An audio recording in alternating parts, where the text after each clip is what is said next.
Thank you for joining me. This is No Soundbites Allowed, and I am your host, Michael Voss, Dragon of the Southern Tier. Sorry, I had a slight technical issue. I forgot one thing before we started the show.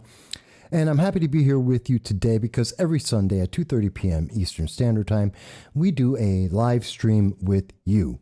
We talk with you all across the world on YouTube, Facebook, Twitter, DLive, basically all the social media, so that no matter where in the world you are able to speak with us, tell us your thoughts, and let us know what you think about the issues that are affecting us all. And that is never more true than today, as we see since about 3 a.m. New York time, we've been seeing that there is developing news in Afghanistan. It is the only thing everyone is talking about. I've redone the entire show today throughout this morning and in many of the conversations I've been having. And so we're going to be talking a lot about that and how it's going to affect the rest of the world, how it's going to affect the United States, and it will. How is it going to affect Europe, and it will. It's going to be a very interesting conversation. And I want to hear what you have to say, because there are a lot of people who are making many comments about it. And it's actually surprising some of the things that are being said. If this is the first time that you are seeing the show, though, we do want to welcome you and thank you for joining us. We see that Jason is already on. And like Jason, you too can speak to us on YouTube, Facebook, Twitter, DLive. You can call into the program at 607-242-1582. Our phone is on and it is available for you. We're going to be talking about a lot of stuff here, folks. And there's more than just what's going on in Afghanistan that I want to speak about, but we're going to start right over there. And one of the first things that I think we need to speak about, besides the question of where exactly is Joe Biden right now? Because we've been hearing a lot of comments heard from Anthony Blinken. We've been hearing from some Democrats. We've been seeing a lot of stuff on the various news media, and Twitter is just absorbed. There's nothing else going on Twitter. Everyone has a comment. But we really haven't heard anything from President Biden, other than he has reconfirmed and continues to believe that this is the best thing that we could possibly do. We need to withdraw from Afghanistan. Actually, let me take a step back. In case you haven't heard until just this moment, this morning we saw that the Taliban has gone to Kabul, the capital of Afghanistan. They were surrounding it. They've taken over the entire country, essentially. There's almost nothing in the country they don't control at this point. And they were going into the capital. The situation had been growing and getting worse for several days. In fact, Joe Biden has sent in 5,000 troops he was sending them into Afghanistan so that he could evacuate the U.S. embassy there. Because the Taliban are not really good guys. Matter of fact, they're bad guys. And we've known that, always. And they're getting a lot of help from outside of their country. In particular, they were getting people from Pakistan and from Iran, many terrorists and freedom, or what they call freedom fighters, members of Al-Qaeda, members of ISIS, that were coming into Afghanistan to help the Taliban to fight the Afghanistan forces and any Americans that they would run into.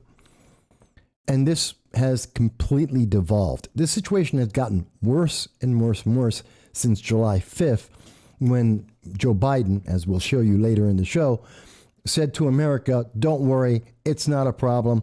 This is all under control. This is not going to get bad. Well, that was a lie. Or at that point, he had no idea what he was talking about, because everyone in the world knew this was going to be a problem. And it's become a bigger problem than you could imagine. For those who are younger and have never seen this, have never been alive to know what Saigon is, this was during the Vietnam War. And when the United States left Saigon, they left Vietnam in failure, in defeat, under President Ford at that time, Gerald Ford, it was a complete catastrophe. And we saw the communists come in and they killed tens of thousands, actually millions of people. And it was just a horror show. And this is the modern version of Saigon. This is a complete failure of the American government. This is a complete failure of the Biden administration. This is going to result not just in what is estimated to be 60,000 refugees coming into the United States. This has implications for global terrorism. This has implications for possibly another war in the Middle East within the next 10 years. This is a big deal. And I don't care what your political background is, what your preferences are, this is a big deal. And it's going to make a massive difference to a lot of people. Excuse me one second. Sorry. So, and this whole morning, I've been having conversations nonstop with people, mostly on, of course, Twitter, where people just love to make their comments. And I had to actually say something about this. In fact, what I said at the time was about 6 hours ago. I had made a comment on Facebook, which was reflecting comments that I was in conversations I had on Twitter, which is I'm tired of having to address this with desperate spin doctors on Twitter. Current situation in Afghanistan has nothing to do with Trump. Quote, no president has had a policy of run away in the middle of the night without telling allies. Biden did that with Bagram, and since how we left is on Biden alone. His timetable, his plan, his disgrace that will have consequences for America, Israel, and Europe. We're all going to feel it. And I stand by that statement. Another great statement that was on Twitter was from Eli Lake. Seeing a lot of partisans argue that Biden was just following Trump's lead. 2 points. Trump's negotiations with the Taliban were also a humiliating disgrace, but Biden had no obligation to keep that agreement. The Taliban had not kept their word. And hello, Ed. Ed joins us as well. He's on Facebook. What exactly did these politicians think was going to happen? They were our friends as long as we were the power in position. Our pullout left the Taliban as the biggest power in the country. Do you align yourself with a weak government or a major power in order to survive? Well, we can see already, and the news has just been coming out nonstop. The most recent news that we see is that women are terrified that they're going to be put essentially back into the Middle Ages, that women who have been found out what it is to get educations, to go to school, to have the ability to drive a car, that's all going away. The Taliban will have none of that. We're seeing that many people are terrified. Thousands of people, besides the 60,000 that are trying to escape into America, Australia, England, to be able to escape the Taliban's retribution for those individuals that helped NATO powers. There are still tens of thousands of other individuals who are facing death imminently because the Taliban doesn't like anyone who doesn't believe what the Taliban believes.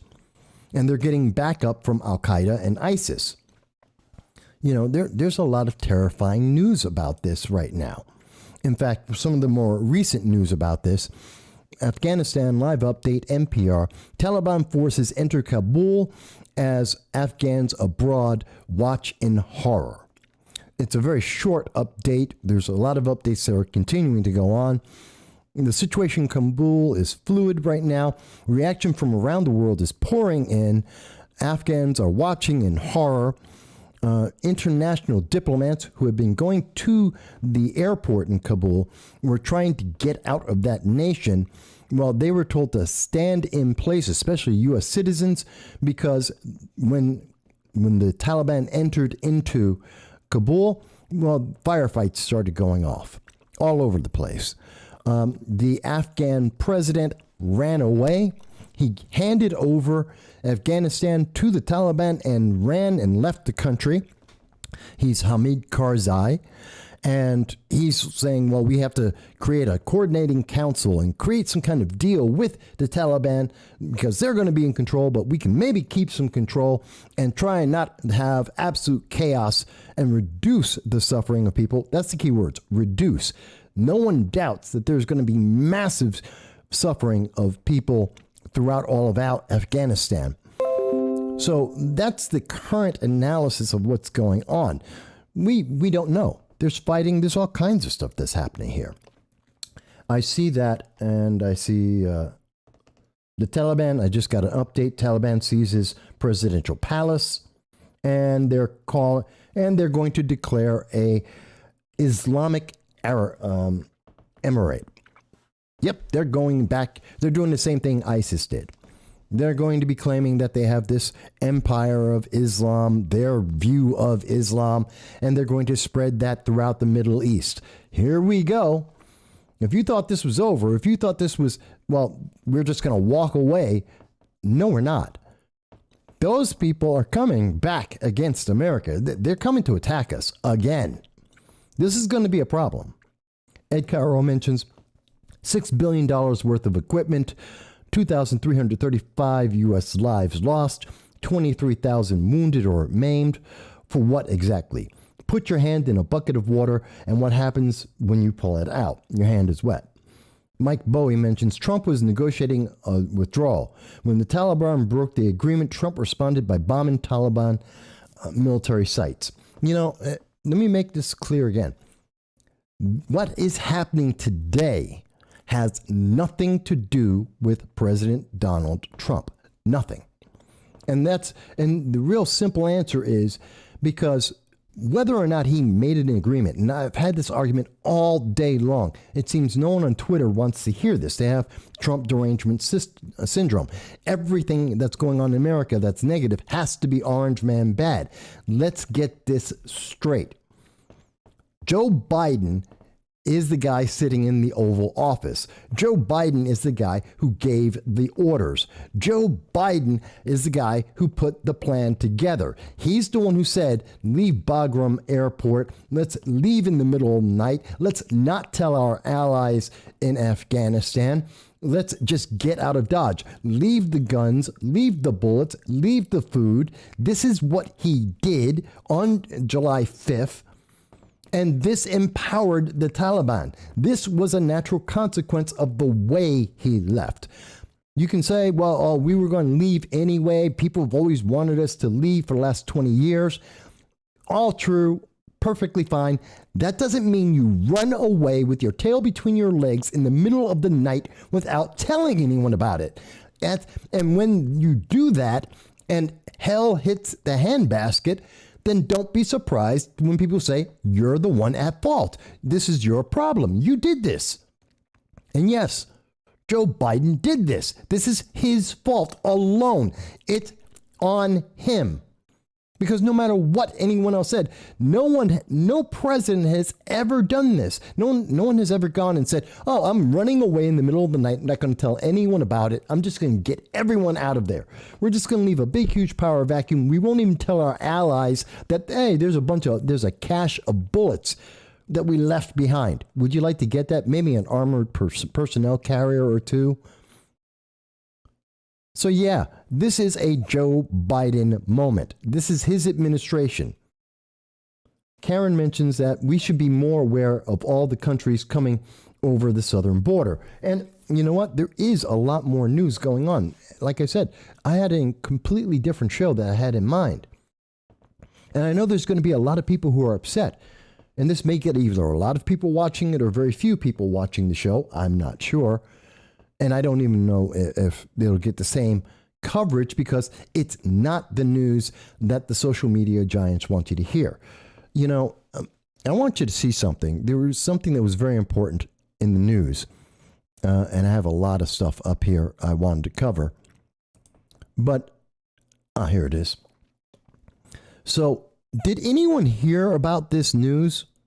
This came out in the middle of the morning, early this morning, from the New Indian Press, because I haven't seen this in any other news organization U.S., no American news organization that I'm aware of has covered this. That the Afghan forces, when they handed over the nation, Afghanistan, to the Taliban, they also gave them the keys to the Taliban, to the prison holding 5,000 members of ISIS and Al-Qaeda. Did you hear about this? And seriously, folks, I want to know. Did you hear about this? These are people that were locked up because they were trying to kill Americans. They were trying to kill the British. They were trying to kill the Australians and all of the NATO forces. These were people who were aligned with some of the most vile terrorists in the world. Al-Qaeda, ISIS, Taliban, some of the worst terrorists in the world. And they got the keys to that. Do you think those terrorists are going to stay in those cells? Or do you think they're releasing them as we speak, if not all well beforehand? And that these people who have been locked up because of being terrorists are now going to be flying all over the place. And you know what? If we ever need to have our southern border locked up and secured, it's now. If you want to talk about the moments where an open border plan is absolutely the worst idea you could possibly have, well, that's right now. Just want to make sure our phone is on for anyone who wants to call in. But I mean, these are the consequences we need to talk about and that we need to be aware of and that we have to prepare for. Because we're going to see a reaction to this. It isn't over with whatever happens today. Taliban is taking over. They're creating an emirate, Islamic emirate, a caliphate. And they're going to try and spread their message around the world. And global terror is going to go up. And this is a problem. Saigon was embarrassing to the United States. This is actually a national security disaster because we could see members of ISIS, Al-Qaeda, and the Taliban making runs against Americans, against the Israelis, against the British, definitely in France. France has got to be losing their minds right now. They've already been dealing with this. How many times have we seen that a radical terrorist Islamist is in a truck and trying to run people over in trucks in Paris, where they've had bombings, where they've had to go into the slums of Paris trying to find these people as they have shootouts? So what are we going to be doing here? At this moment, we should hear from all of the various Democrats and progressives out there saying, hey, we need to protect America. Maybe we should close up the border. But I'll tell you what you are going to hear, because you won't hear that from them. What you're going to hear instead is exactly what we see right now. This is just now. I was just on 1 hour ago. We see Claudia Tenney mentioned, in case you've forgotten, the U.S. Embassy in Afghanistan cost the United States taxpayers over $700 million. Kiss that money goodbye.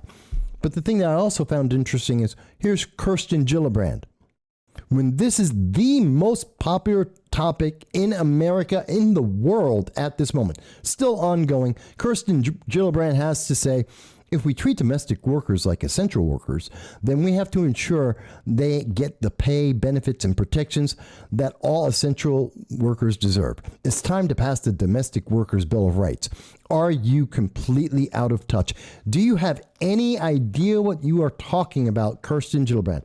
Senator Gillibrand is worried about trying to push a political agenda at the moment that we have to consider, how do we protect America? Our national security. We have known threats that are now active, and she's worried about, we gotta make sure we get a living wage. We have to get a higher minimum wage. This is your progressive agenda, I understand, but there's a bigger thing to worry about right now.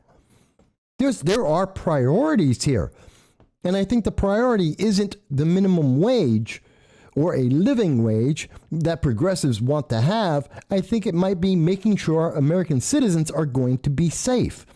that how are we going to deal with the 60,000 Afghanis, the majority of which are coming into the United States? How are we going to deal with that?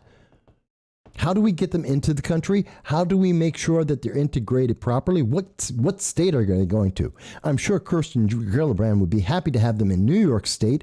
I'm not sure that every community in New York State wants them or that they would be comfortable with that. So what are we going to do? How fast do we get them over here? Do we do background checks on each and every one of them? Because some of them may not actually be Afghan refugees. This is a big question. So, Quan Fort, a very unique individual, he's spoken on Facebook many times. He says, immigrants are not a problem. They do jobs that Americans do not want. They complement American laborers. That is not true, Quan. That is not true. It's been documented. It's been looked at many different ways. Illegal immigrants, let's get this right, illegal aliens, people who are in America without any documentation, without any authorization, who have broken the law, that is a fact, they are criminals, and who are evading the law and prosecution of the laws that they have broken, they are not a benefit, a complement to American laborers. They actually cost America more money than they bring in. They also, some of them, commit crimes on top of the crimes that they've committed by being in our nation. And quite honestly, I have no pity for them. I understand they're having a better life living in the shadows of America than they had in their own countries. That's why they came to America. They have more freedom in America, which is why they left their home countries to come here. But let's not confuse this. They're criminals, and they're not a benefit to America. They're a net drag on America. And only progressives want to give them more and more. They want to reward them from breaking the law. That's a problem. That's why we have the problem now in Afghanistan. Joe Biden is so busy trying to impress the progressive movement, something that we knew he was going to do. In fact, I will show you Vox itself. This is as far left as you can possibly get. Vox online, Vox.com. From their conversation, April 26, 2019, in talking about Joe Biden and the foreign policy, which was not covered in the 2020 election in any of the debates. They did not talk about foreign policy at all. Do you wonder why? But Vox noted themselves, there's another potentially even bigger challenge Biden faces, making his old school centrist foreign policy views appeal to the far more progressive left flank of the Democratic Party who want to move away from America's past practices, namely extricating the United States from foreign wars. Well, you know what? Joe Biden certainly did that. He got us out in the worst way possible with the least understanding of the consequences of what he was going to do. So Star Raptor, hello Star Raptor, good to see you. Is it possible to make a proper peace agreement with the Taliban? Well, I'm going to get into that in a second. Jason mentions they increase competition and lower wages, talking about illegal aliens. That's correct. But Star Raptor, you make a very good question, and I have an answer for you here about the, and it's from the New York Times. Okay, here it is. So, Star Raptor, you asked me, is it possible to make a proper peace agreement with the Taliban? And I'm going to tell you, first of all, the answer is no, because they hate America. They are diametrically opposed to America, not only for the religious aspects, but also because we believe in things like women have a voice. Women get to vote. Women get to drive cars and go to school. They don't agree with any of that. So no, we can't make a peace agreement with people who want to kill anyone who does not agree with their viewpoint. If you think women should go to school, the Taliban thinks you should be killed for that. If you happen to be gay, the Taliban thinks you should be killed for that. The Taliban doesn't believe in trans rights. And if you do, they'll kill you and the trans person because that's what the Taliban believes. So same as ISIS, same as Al Qaeda. So you can't negotiate and trust people like that because they are fanatics. And their only answer is, well, you don't agree, so you need to die. That's what the Taliban, that's what these radical extremists think. But as you can see on the screen right now, the U.S. asked the Taliban to spare its embassy and coming fight for Kabul. Okay, did you see this story? Because it didn't get a lot of attention. It's the New York Times. So if anyone who's on the left wants to tell me, Mike, your sources, where are you getting them? You just don't understand. I'm using left-leaning sources. Vox. I'm using the Wall Street Journal. This is what's being reported. Okay, so this was on August 12th, 3 days ago. American negotiators are trying to extract assurances from the Taliban that they will not attack the United States Embassy in Kabul if the extremist group takes over the country's government and ever wants to receive foreign aid. Essentially, the Biden administration 3 days ago tried to bribe the Taliban and said, if you don't attack us, we'll give you money. This is like a school lunch bully. The bully's asking for your school lunch. Or more importantly, in this case, Biden is so weak, he is offering the bully, in this case, the Taliban, money to not hit it. And that's just crazy. And by the way, to answer your question, Star Raptor, the answer is that the Taliban said, obviously, as we can see right now, they told them to go take a hike. They don't care. They're not worried about having international relations with the United States. They're not worried about foreign aid with the United States. They don't care about that. They have never cared about that. And if they're worried about getting money, guess who's going to give them money? Iran, Turkey, Pakistan, China, Russia, because they're having negotiations with all of those groups right now. There are ongoing conversations at this moment with those organizations, with China, with Pakistan, and I want to find the article. I have a lot of articles here, and I'm already out of order, so I've lost myself. I apologize for that. Was it the BBC who was covering this? But it is known, it has already been documented that the Taliban has been, for the last 2 weeks, been in negotiations. Iran has already invited them into a conversation along with Pakistan and some of the other Middle East nations and saying, hey, let's work out a deal for you guys, which should be terrifying for everyone. Because this is a problem. Is it? No, not here. I will find this. And it should terrify people. Here it is.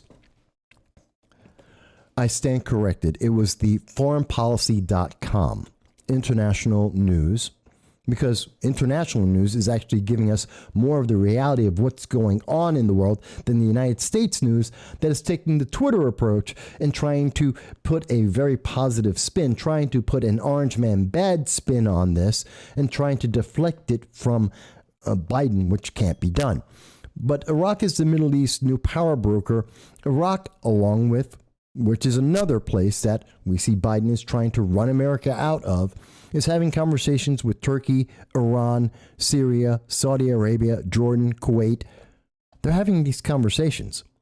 These are places, most of them don't like the United States. They don't have any good images. And same thing with Afghanistan.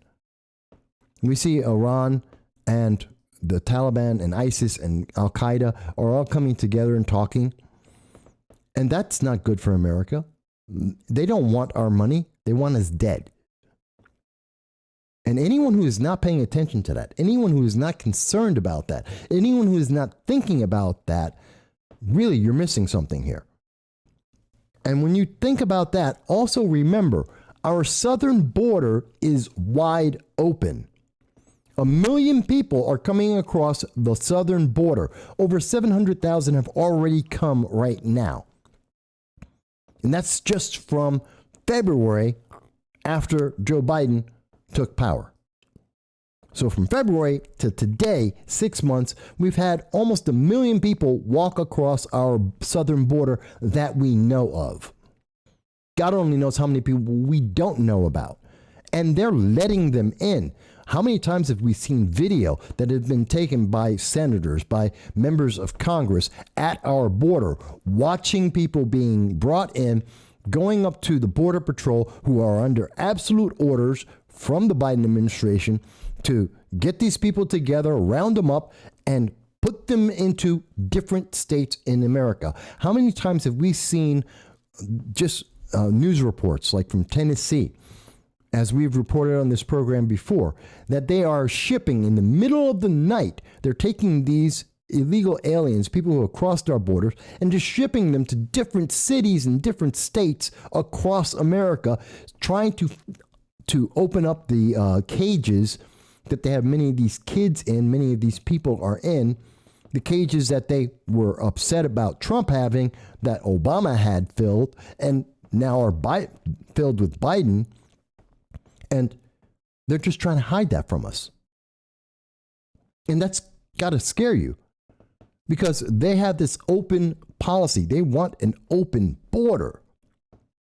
And what's going to happen with this open border with 5,000 of these hardened criminals, these terrorists who are coming, who now are free to go wherever they want? And what they want is to kill you and me. And by the way, they don't care if you are a democratic socialist. They don't care if you're a progressive. They don't care if you're part of the far left, if you're part of Antifa. They don't care. They don't care if you believe in segregation, segregating whites and blacks and separating them, or whether there's white privilege or not. They could care less about any of that. You don't believe what they believe. They want to kill you. And we have an open border for them to come into America and do whatever they want.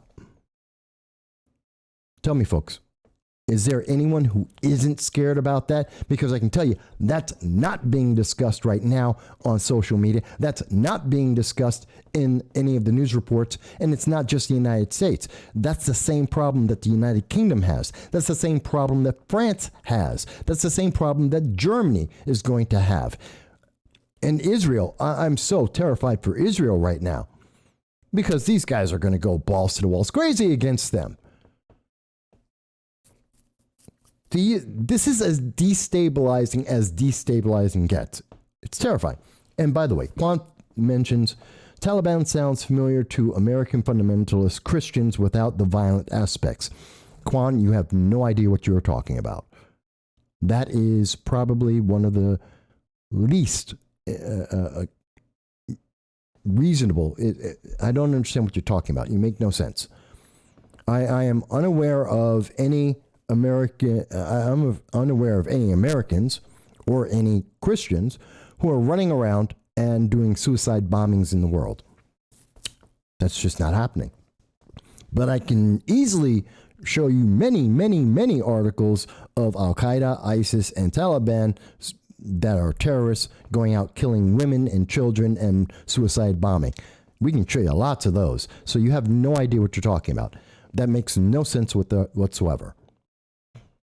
But see, folks, that's the problem. And I'm not telling Quan that he can't speak. This is an open conversation. If you disagree with me, please tell me why. But if you're going to say something like we see here with Quan, where you're just making up stories, you're just making up things that make no sense whatsoever, you're going to get called out on it. I'm not going to let you just say, oh, well, Orange Man bad. I'm sorry, that's not an answer. Saying, oh, no, the Taliban's, they're not bad guys. The Christians are bad guys. Well, that makes no sense. I'm sorry. Prove yourself, because there is no obvious proof of that. There are no articles of that. That's not true. So if you want to say something that has no basis in truth, it's just your personal feeling, you can do that. I'm not telling you not to. The phone lines are open. You can see. I'm not blocking anybody. But you will get called out.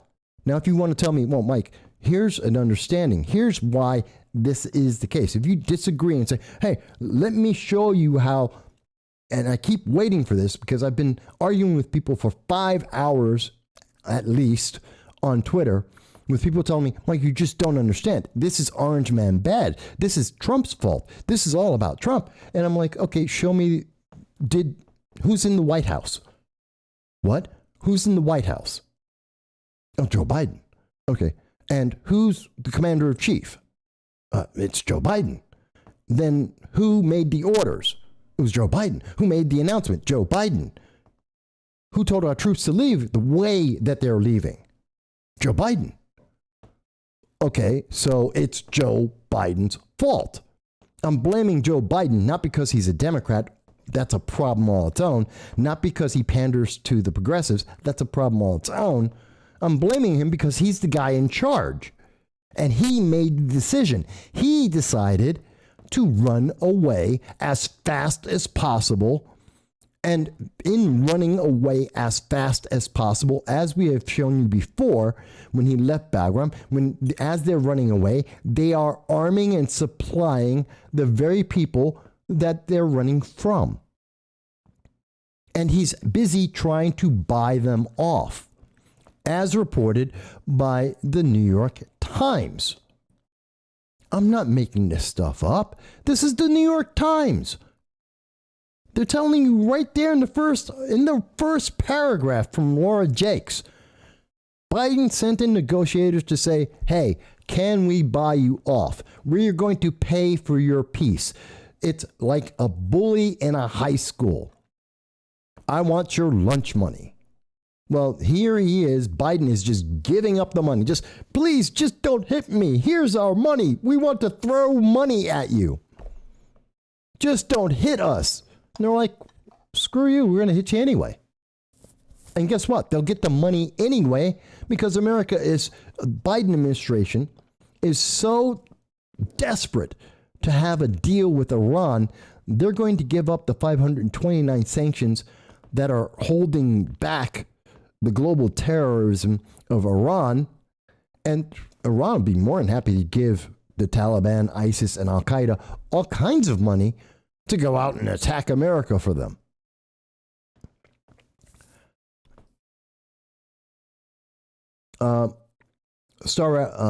Yes, Hot Chicks, I agree with you, by the way, about there is nothing to be afraid of. Star Raptor says, look, I'm no fan of Joe Biden, and I'm no fan of, no fan about the way the withdrawal went down, but is Joe Biden supposed to leave the troops in Afghanistan for 4 more years? I doubt the Taliban would fall in line in that time. And that is an excellent question, Star Raptor, and I want to answer that quite seriously. Because almost no one's answered this. And I've heard some people on Twitter have made some hugely stupid statements about this because there's we're just going to be there forever. We're going to be there forever. That's what you're saying. You're saying that because you say Biden's responsible, you wanted us to be there forever. Look, you can have a middle ground here. If we wanted to leave Afghanistan, fine, we can do that. No one has said that was the worst thing possible. I didn't like the negotiations that Trump made, but then again, he didn't go forward with them. And he didn't, at no point in his conversations, in his discussions, was he saying, we're going to run away as fast as possible and leave all the weapons behind so these guys can get armed and kill people. He never did that. What we're saying is, can you tell me that if we took an extra year, if Biden had said, I'm going to get us out within a year, and I am going to negotiate with the Taliban, and I'm going to make sure our allies know that we're going to be leaving various positions throughout the country. We're going to pull our troops back. We're going to consolidate Kabul. We're going to make sure the U.S. Embassy is safe, and we're going to slowly get out of this country. And we're going to tell our allies every step of the way of where we're going to be, where we're leaving, how we're going to be leaving. And we're going to have conversations, try and negotiate with the Taliban throughout the entire process so that we can make sure as few people die as possible and that there's no power vacuum that suddenly exists. See, that's what we could have done. In fact, that's part of what Obama tried to do in the first place. And he realized that it wasn't going to work and that he couldn't get us out at that point, couldn't get us out of Afghanistan. So he gave up on it because he knew that if he left, he'd be doing what Biden's doing right now. Trump said, hey, let's have the conversation. Let's have this discussion and try and get America wants to leave. And they couldn't get that done. The alternative that no one's thinking about is that if we leave like we're leaving now, that's the problem. Not that we leave. At no point am I saying, oh, we should have stayed there forever. What I am saying is we leave this way, it makes it worse. People are walking around in Afghanistan right now and they're blaming the United States because the Taliban's coming in and shooting people up. Women are running away. They're terrified, cursing the name of Biden because they know they're about to either get sexually assaulted, and if not, they're definitely going to get beaten because they went to school and learned how to read, because they were driving a car, maybe because they went to work. And the Taliban can't stand that. There are a bunch of LGBTQ plus that are in Afghanistan, and they are cursing Biden's name right now because they're about to get stoned to death or thrown off the rooftops because that's what ISIS, Al-Qaeda, and Taliban do to them. So if you want to tell me America's all bad, oh, Biden's a great guy, he's smart, he's fantastic. Well, he just killed a bunch of gays and lesbians. His actions are leading directly to their deaths because he didn't have to do it this way. I'm not telling you that it would have been perfect. I'm not telling you that all of it would have been stopped, but I'm telling you that he could have made it less. He could have thought it through. He didn't. His only answer was, I need to get out of here so progressives are going to wave the flags and say, Joe Biden is great. Look, he did what no one else did. He did what Trump couldn't do. He got us out of Afghanistan. Isn't he a wonderful guy? Don't pay attention to the inflation. Don't worry about the fact that he broke the Constitution by disregarding the Supreme Court, and he's letting the CDC make laws for the United States. Don't worry about that because he's a great guy because he got America out of Afghanistan. That's what he was looking for. That's the headline that the Democrats, the progressives, and Joe Biden were looking for. They wanted him to be a hero so you wouldn't bother about complaining about the mask mandates, the vaccine passports, that you wouldn't be complaining about the inflation and the businesses that are closing and may close later on this year. No, they want him to be a hero. Well, guess what? He's not. Now, if you think I'm wrong, if you think that conclusion I just gave you doesn't make sense, I really would love to hear this from the people on the left who keep telling me, well, it's Orange Man bad who's the reason for this. This is why it's a problem because, you know what, I'll show you. There's a comment that I had with an individual, and I want to show you, where is it? And I want you to see this because it's crazy. No, it's going to take a moment. Well, it's going to take a little while. Essentially, the thing is that people are trying to say, well, you just don't understand. How am I not understanding? Matter of fact, let me go back to some of the comments here. Mike Bowie mentions, this wasn't Biden's call. Who benefits the most from open conflict in the Middle East? It kind of, I'm sorry, Mike, I disagree. It was Mike Bowie's call. Excuse me, it was Biden's call because he didn't have to do this. He didn't, Trump wanted to have, the agreement was what? We were going to leave in March. It's August. So that he could make changes. There was someone who mentioned to me, oh, he had no choice. He had to do it because that's what Trump said. Wait a minute. You can change one president to the next, can change executive orders. You can change deals. This wasn't something that was decided in the Senate. There was no treaty. There was no agreement. You could change your mind. And there was nothing that was said by any president beforehand that mandated that Biden had to do this. He had to leave exactly this way. So, yeah, it is Biden's call. And I'm blaming him because it was his call, and this is the consequence of the call he made. If it was all rainbows and sunshine and candy drops, I'd be giving him praise for doing something that no one else had done. It didn't. It's his fault. Gonna hold him accountable. Jason mentions, U.S. will now spend more money and lose more lives in Afghanistan than in the last 10 years. We're going to spend more money, Jason. I agree. And we're going to lose lives in the United States and Americans in Europe and Americans in the Middle East, because the terrorists are not limited to just the Middle East, but they are headhunting Americans. So, yeah, we're going to lose more American lives, and it is directly attributable to what Biden did.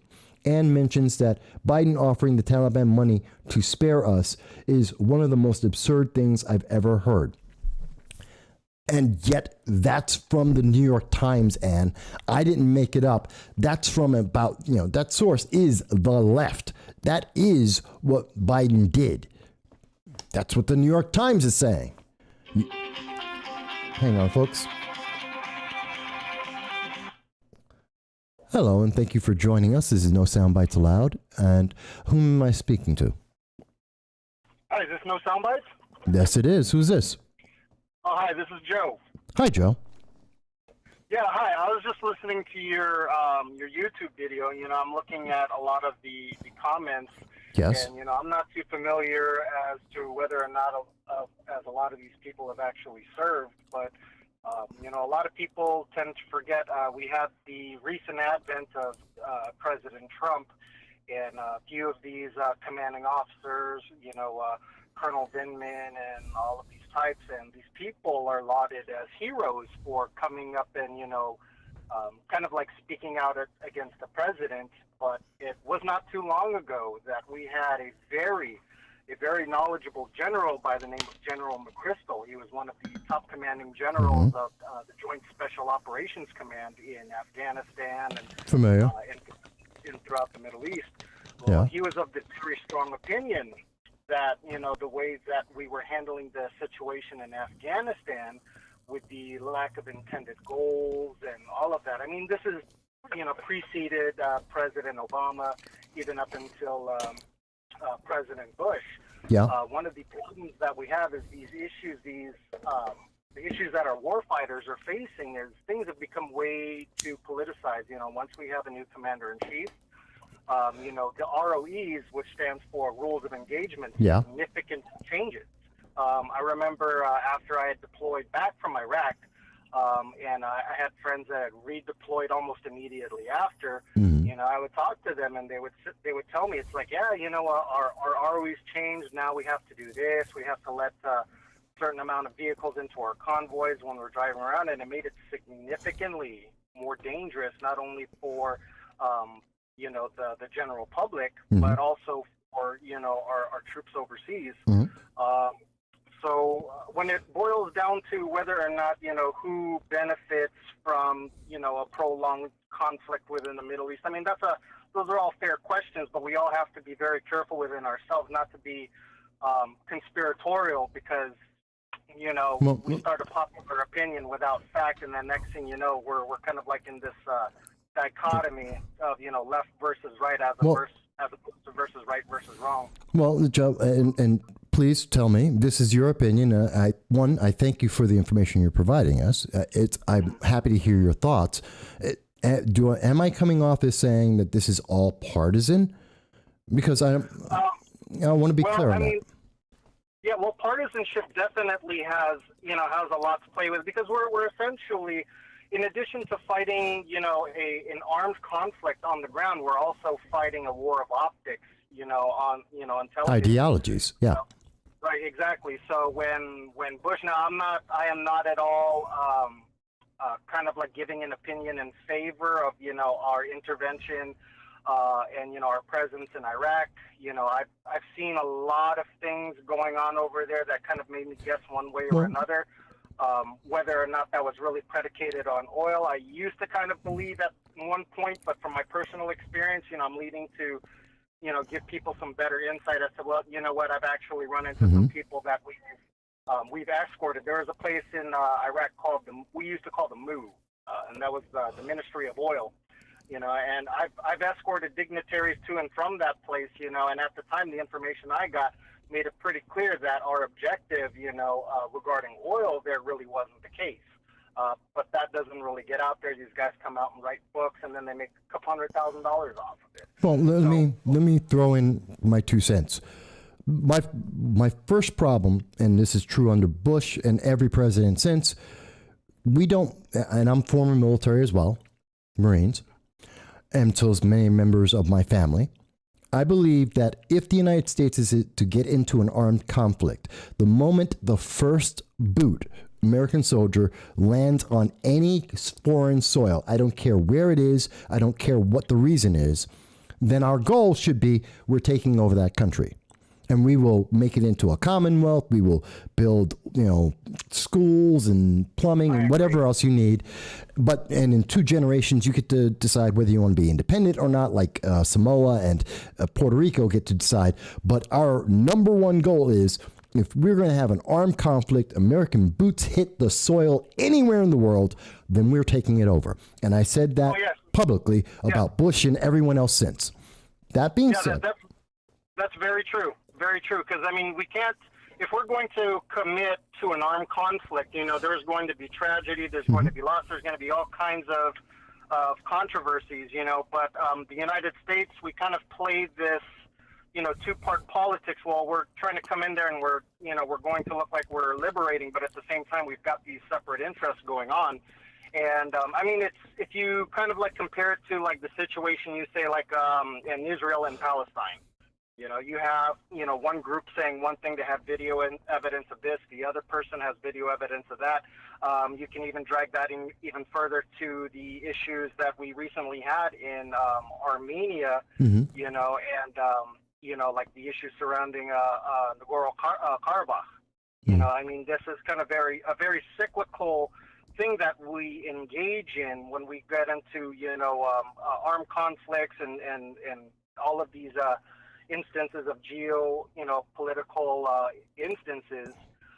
We can't commit if we're not willing to kind of like face harsh criticisms, such as this administration, that was directly involved with the criticisms from their own military, from General McChrystal and all of these things, and we placate a lot of these officers. We're seeing that now, like in West Point. We're seeing that now in the critical race theory.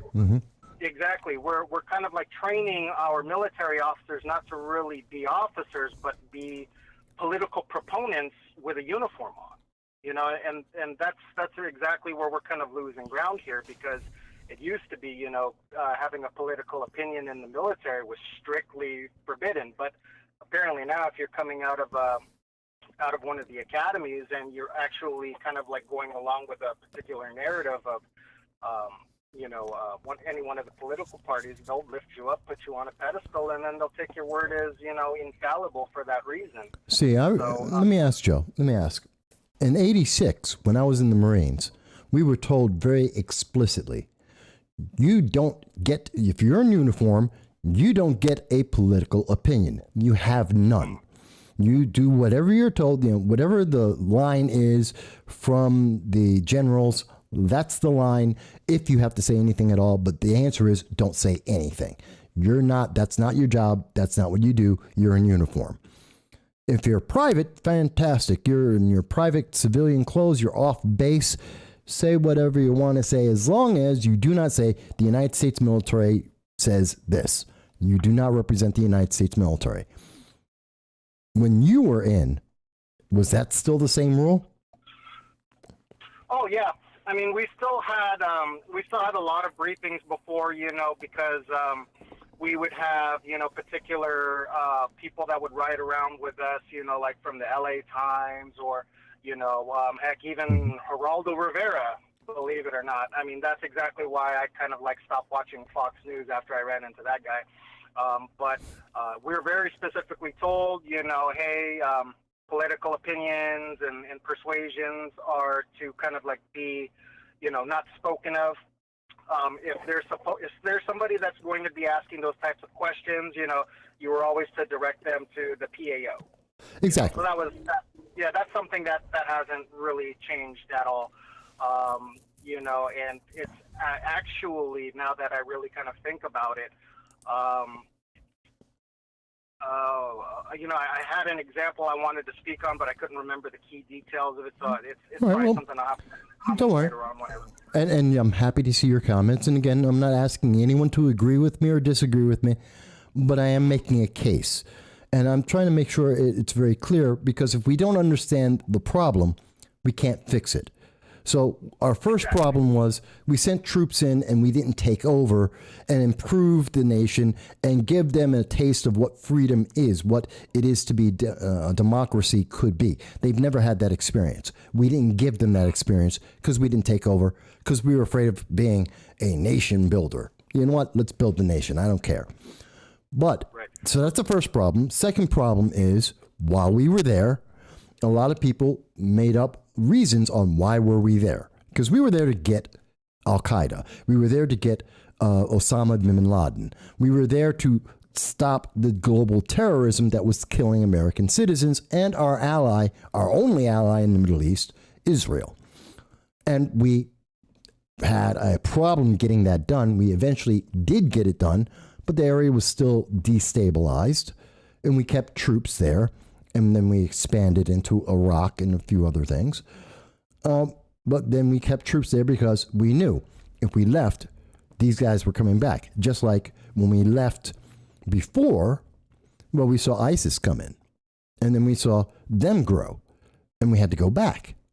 So we understand, or at least we should have understood, there's a way to do this. And we have to be very careful about it. So those are our problems. And the answer we got under the Biden administration from Joe Biden himself was that, oh, well, I'm just going to run away.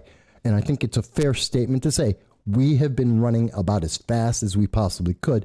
And I'm going to play something. You may see this if you're watching on YouTube. You're going to see this in a second. And it's and I want you to see this. This is Joe Biden on July, I believe it was July 8th, as reported by NBC News. Is a Taliban takeover of Afghanistan now inevitable? No, it is not. Because you have the Afghan troops have 300,000 well equipped as any army in the world, and an air force against something like 75,000 Taliban. It is not inevitable. Okay, so he said, and I think you may have heard this, he just said it's not inevitable. Okay, we've got these troops.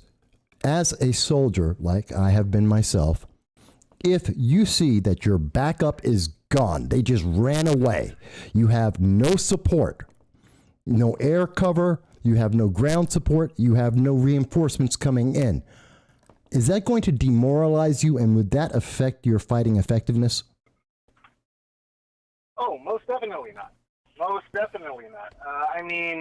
No, it would not affect your fighting effectiveness, or no? Oh no, it wouldn't add to the esprit de corps of the mission. Mm-hmm. Definitely.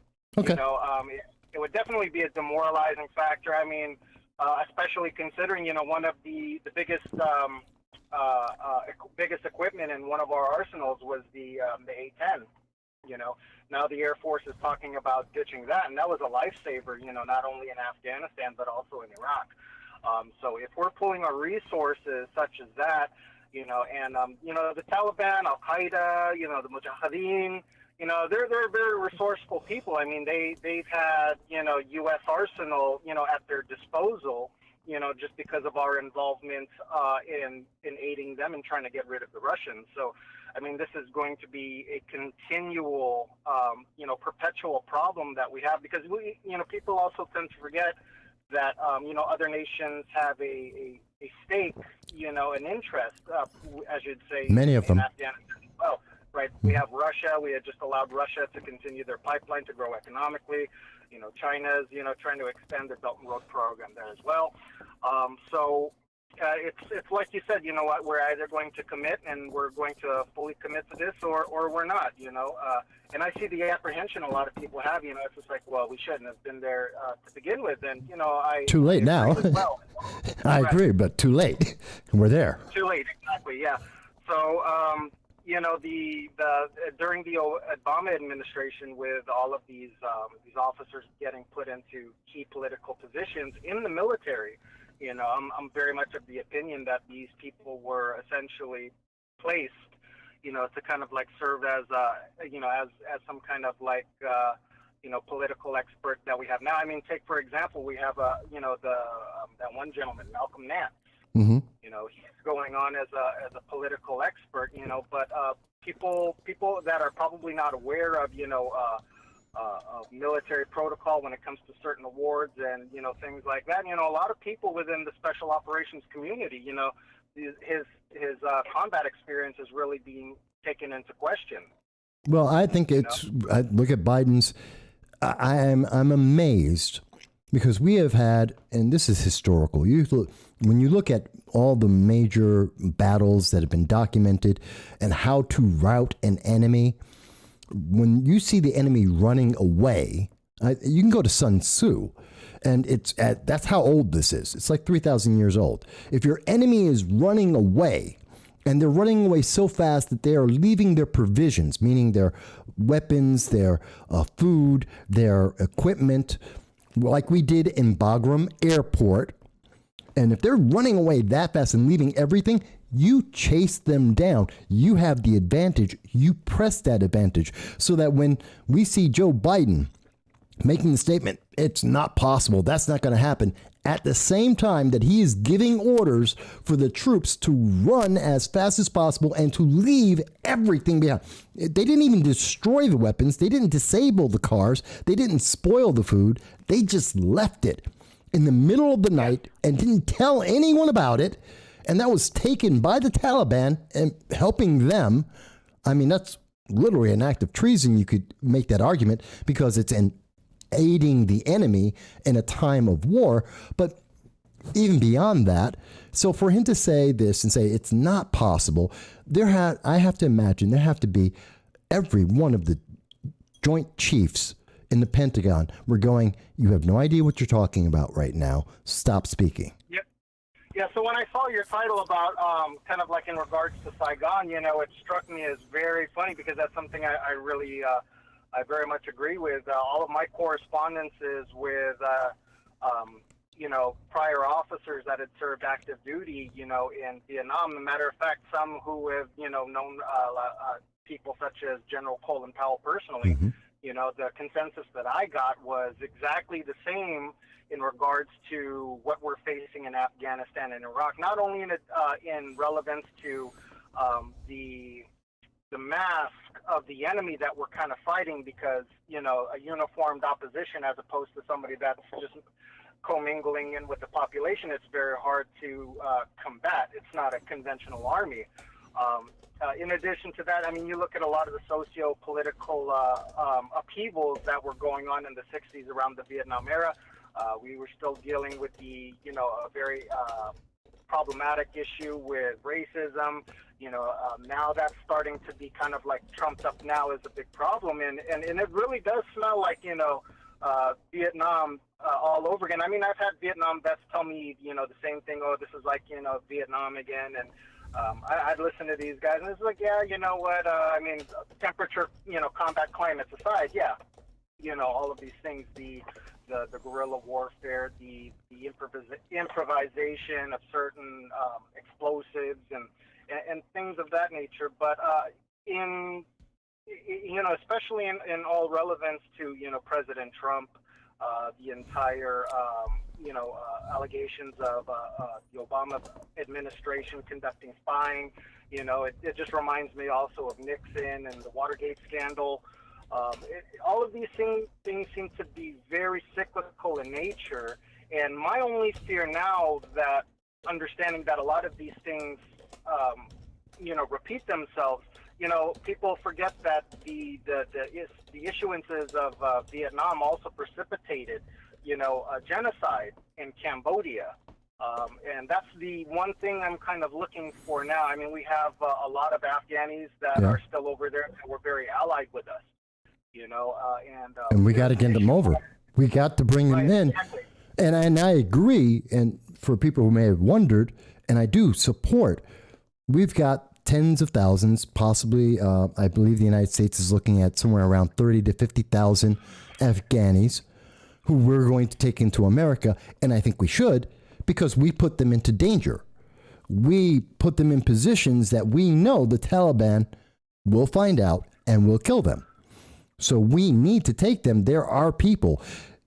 We didn't do that properly in Vietnam. We need to do that properly now. And I think a lot of people are too young, especially on the social media, to understand the impact. I'm old enough. I remember this. It's just a thing about age. We've gone through this before. We've seen what happens when we leave people that we relied on, those natives in their country, and what happens when this absolutely evil government comes in. In the case of Vietnam, it was the communists. In this case, it's the Taliban. When they come in, they're going to kill everyone. We got to take those people. It's the only right thing to do. And we need to hear Biden say that today. And I don't think anyone's going to disagree with that we have to take care of these people. Why isn't he already saying this in the news? Right. I totally agree. I think the one of the bigger problems that we're facing here in this country really has to deal with the kind of like openness and acceptance of socialism and communism. Now, this is all just a personal opinion. That's fine. Where I'm at, I came across a female. She was probably in her mid-20s, and I was speaking with her, and come to find out that I asked her about her ethnicity because I kind of mistaken her for maybe being mixed with Filipino, and she had relayed to me that she was half Cambodian and half Vietnamese, and I was a little taken back by that because you don't see that kind of like intermingling so much as opposed to like Cambodian and Chinese. Yeah, and that's then true. she kind of divulged that her mother was Vietnamese. She was a Vietnamese communist, and her father was actually, as you would say in Khmer or Cambodian, Khmer Khmer, which is the Khmer Rouge. She was very open and very kind of like a little bit celebratory in the fact. And I'm not too sure if you're familiar with the city of Long Beach, but there's the largest Cambodian populace there that all made their way there from San Diego, to escape Pol Pot and his regime. But now it seems that people are more willing to openly accept these ideologies and kind of neglect that these were also the same ideologies that were responsible for millions and millions of deaths. I mean, I've seen it on YouTube, people celebrating Pol Pot. I don't understand it, but I think once you start to do away with this process of critical thinking, and examining these ideologies and kind of like presenting the truth for them, we're not really going to get anywhere. And it's very hard now with the youth that we have now, because we've essentially established populism on the premises of anti-government. The government's working against you. I mean, I grew up with that. Rage Against the Machine, and and all of that sort. And it's carried on to this new generation, but now this new generation is being kind of like fed a lot of this, a lot of this propaganda. So now we're openly accepting, fascism in, as kind of like a as the new Nazism, but people are conducting, or engaging in fascism, like we've seen now, like in Poland it's and the all old, these- yeah, it's the it's the same old fascist with a better ad program. They have better slogans now, and that's the problem. They sound really cool, but they're not. They're terrifying. So let me ask you one last question, and I do want to open up the line in case others want to call in. I do thank you, Joe, for taking a moment to call in to give us some of your thoughts about this. Earlier I posed a question, and I also wrote the question for the audience in general, and I asked, now that you know, as we've shown on this program, from the New Indian Express, as of today, this morning, about 4 a.m, they came out and told us that 5,000 inmates that were held by U.S. forces, members of ISIS, Al-Qaeda, and the Taliban, were in prison, and the Taliban now has those individuals, and they are releasing them. Does that, in combination with the open border policy we see for the United States right now, does that concern you? Or is that something you're not worried about? Because I don't think any other news agency has put that out or asked that question to the American people. Well, it's definitely a cause for concern because, people that aren't familiar with the societies, in the Middle East, especially those of the Islamic religion, and I'm speaking mostly in part of the extremist elements, even though a small percentage, encompasses for a very large number. So when these people are released from prison, it's like here in the streets, like in the United States, if you've been in prison, it's like, well, it's a badge of honor now. Sadly, these are things that kind of like bolster to your character as an anti-imperialist or somebody that's basically one of the biggest proponents of the jihad, and you're kind of like a well-proven mujahideen in that sense. So the other problem that we face too, and this is kind of like what separates like what we could see possibly from Afghani refugees as opposed to like what we had in regards to refugees from Vietnam. Vietnam had a long what's the word I want to use? An exposure to Western culture through France. right?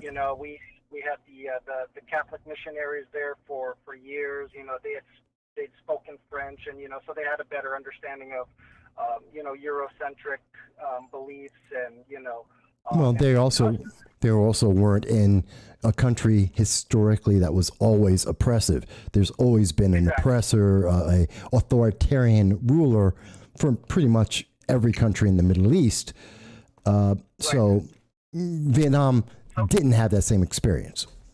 No, they didn't. So, considering the issues with the open border crisis now, and we're starting to discover that it's just not people from Mexico and South America that are coming over. That is a cause for concern because it's only been problematic now that we've only been dealing mostly with domestic terrorism. I'm kind of afraid that the door for terrorism and just general, religious terrorism, ideological terrorism being imported from elsewhere by way of our southern border, by way of release of these prisoners. That's a very plausible outcome. Like probably both you and I hope we're kind of like seeing this wrong and that this doesn't happen. I would hope. These are one of the few times everybody's glad to be wrong, but it's just something to kind of like keep our eyes on, and at the same time, just especially in regards to what we see coming out of Afghanistan. I don't know if everybody's familiar with this, but there's a custom there, and it's called bashabazi, and it's essentially kind of revolving around the Islamic prohibition of, premarital relations with a woman. So as opposed to... Careful with the wording on what you're about to say. It could get my channel deleted. Right. No. So as opposed to, having premarital relations, with a woman, it's directed elsewhere. Oh, don't. Matter of fact, I do know what you're about to say. Don't mention it. Exactly. Don't say it, because YouTube will try and delete me before that. I know what you're saying. And there's a lot of secrecy when it comes to that. I mean, with now that we have, the Black Lives Matter, the advent of Black Lives Matter, where it's like, you don't talk to the police, you don't do this. That culture as well is not very fond of, outing, cultural secrets. I mean, even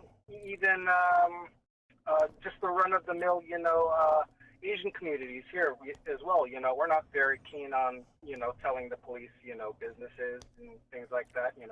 A lot of businesses get extorted by, local Asian gangs, and they deal in cash only, but they keep quiet because, everything that would appear as negative on the culture is tamped down. We don't talk about these things, and this is just another element that we're going to have to face, regarding, people coming in and establishing, new communities. And these are all things that we just all have to think about. But I think it would be incumbent on us, just to, kind of stay strong in the faith that there is camaraderie with everybody else. We do. Well, we're all Americans. We are all Americans. It doesn't matter if you're born here, if you were not born here and you came here and you're making your way, you're just living your life. Nobody's going to argue with you. You're a brother to all of us, but we all have to stick together, and, we have to really address and point out the inconsistencies of people that would try and take people's personal freedoms away. And I think that's where we'll find where we can all stand strong together. Okay. And hopefully we can, not elect these politicians that seem to want to divide us by race, religion, and, creed. Absolutely. Well, Joe, I want to thank you for taking time to speak with us, to give us your insight on both being in the military and also your thoughts about what's happening here, because it is going to affect everyone in America one way or another. And I hope to be wrong about that, but it is. So, and we look forward, please do leave us more of your text in your chat, and I want to see if anyone else wants to call and add their thoughts as well. Thank you for your service. Thank you. So yes, folks, as we said, as you can see, you too can call into the program 607-242-1582. You can leave your text in your chats, as you can see we've been having. And Rome is mentioning that, yes, Marines, we do have our, as we call it, behind the woodshed moments, or NJTP, as I remember it. Basically just our own way of fixing problems. You don't go around trying to, like the secret police have suggested, as we have mentioned on this program, and we've shown you on Twitter, not like the FBI that's saying you should turn in someone to the government because you think they're doing something you don't like, because you don't like what they're doing. And but I don't think our military should be a social engineering experiment. It isn't productive. It doesn't help. I know there have been moments where we've seen it's worked out well, like when they integrated blacks and whites into the military. That's a positive. The nation was also going in that direction. It wasn't so much as a social experiment, I believe, as it was trying to integrate the nation. And the easiest way to do that is to start with the military first, not as an experiment, but as an expression of this is what it is to be an American. This is what it is to be free. But others may disagree with me on that. But I don't think that's what we should do to our military, especially when it takes away from the ability of our forces to be able to fight. As we were saying with Joe, and Rome, you may agree with me on this. I know many members of the military or former military agree. When you have the military more concerned about words that they're using, how they speak to each other, rather than getting the job done, You have the wrong focus. You're paying attention to the wrong thing. You're making us soft. If our troops are worried about going through boot camp and they're worried about, oh, how is someone speaking to me? You know, are they paying attention to our preferences on the pronouns rather than can you do X number of push-ups? Can you run X number of miles? If that's not your focus to say, are you fit and in shape and can do the job that the military requires? If you're doing something other than that, then you have failed and you are not making a fighting force that will be effective, and that will cost people's lives. As well as ultimately, it may hurt the nation. It could cause the nation to be lost. And that's a big deal. So these are all the things that are interplaying right now. And it's really amazing. I want to show you guys something. This is live. Just came up on my Twitter account here. And I'm looking at comments. And here's one of the ones. Patrick goes, your buddy Trump set the date to be out of Afghanistan. Your memory must be as short as your private parts. So notice, this is what the left does. This is what the progressive does. They try and put in personal attacks. They try and take you on personally. Patrick has no idea who I am. I don't know who Patrick is. I could care less. But Patrick decides that, well, the best thing he could possibly do is try and personally attack me. They want to personally attack you because they think that will silence you. They think that they will embarrass you, that you will be afraid of being ostracized. I am not. And you know what? I wish I knew a president. I wish that President Trump was a friend of mine. He's a billionaire, he's a successful businessman, and he's the former president of the United States. Yes, I would like him to be a buddy of mine. Sadly, he is not. And he says, well, he set the date. He didn't set the way to leave. Again, how many times do you see how they are trying to twist this? Trump said it. It's Orange Man bad. He made a date. He didn't say run away with your tail between your legs. He didn't say create a power vacuum. He didn't say leave them weapons and food and armored personnel carriers so that they can be a more effective fighting force. He didn't do that. Biden did that, which is why it's Biden's fault. There's no way around this. These are facts. That's what Biden factually did. You don't like it. I understand that. That doesn't change what it is. How do we move forward? We say, these are the problems. Don't do this again. Let's make amends to the people who are suffering because of that. You don't just say, it's that other guy. It's Orange Man bad. No, I don't like the deal that Trump made. That didn't mean we leave like this. And Biden knew. In July, as I showed you, in July, we had the news media in one of the rare moments that we have seen the American news media actually challenge Biden and say, how do you know that the Taliban will not take over? Because the Taliban in July was telling us they were going to take over the entire country.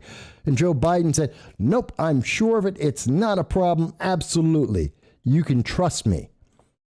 And we now see what that trust has led to. And it wasn't just, and again, even Vox knew, he is posturing. This is about politics. He did this because he wanted to take away from everyone who's saying, I don't want a vaccine passport. We don't agree with that. We don't want mandates for vaccines. The government doesn't have that power. You're destroying our economy with lockdowns and the suggestion that we're going to go into another lockdown and requiring people to have vaccines so that they can get a job, which we warned you about on January 5th on this channel, that was coming, and here it is now. And he wants people to be distracted from that and to think that he's a great guy, that he's smart, and everyone knows that he's doing his job well. And instead, what he's trying to do is impress progressives, and the country is burning down around him because of it. And we're all suffering because of this. He is causing people to die. By the way, and I see your comments, Rome. I'm going to come back to that. Here's something else that you probably didn't notice. Now, you didn't see in the debates in 2020 any conversations about foreign policy because everyone knew for a fact that Joe Biden had no idea what he was talking about. You know, it's something that Robert Gates had brought up back in January of 2014.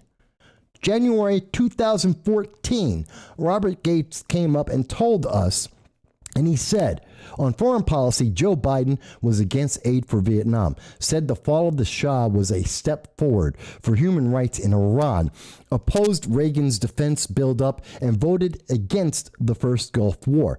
You don't have to like all these things, but when you see that, which is rated mostly true only because PolitiFact couldn't find one of the quotes, one of the attributions of this quote, but this is true. This is true commentary on Joe Biden and his foreign policy experience. It's the exact reason why Vox said Joe Biden's got a problem. By the way, if you're wondering about the article, this is why Joe Biden's foreign policy experience is both a weakness and a strength in 2020, which obviously the strength doesn't exist. That was an article from April 26 of 2019.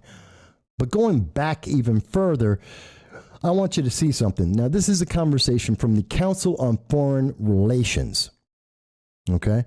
And I believe, I forget the date, this was August 1st of 2019. So about 2 years ago. And question number 5 is the one that's very important. Would you commit to the full withdrawal of U.S. troops from Afghanistan by the end of your first term, or would you require certain conditions met before doing so? They gave him an out. They gave him an out, saying, hey, you can get everyone out of Afghanistan, or if you can't, as long as there's a reason why, it's okay. And what did he say? I would bring this is Joe Biden. I would bring American troops in combat troops in Afghanistan home during my first term. Any residual U.S. military presence in Afghanistan would be focused only on counterterrorism operations. We need to be clear-eyed about our limited enduring security interests in the region.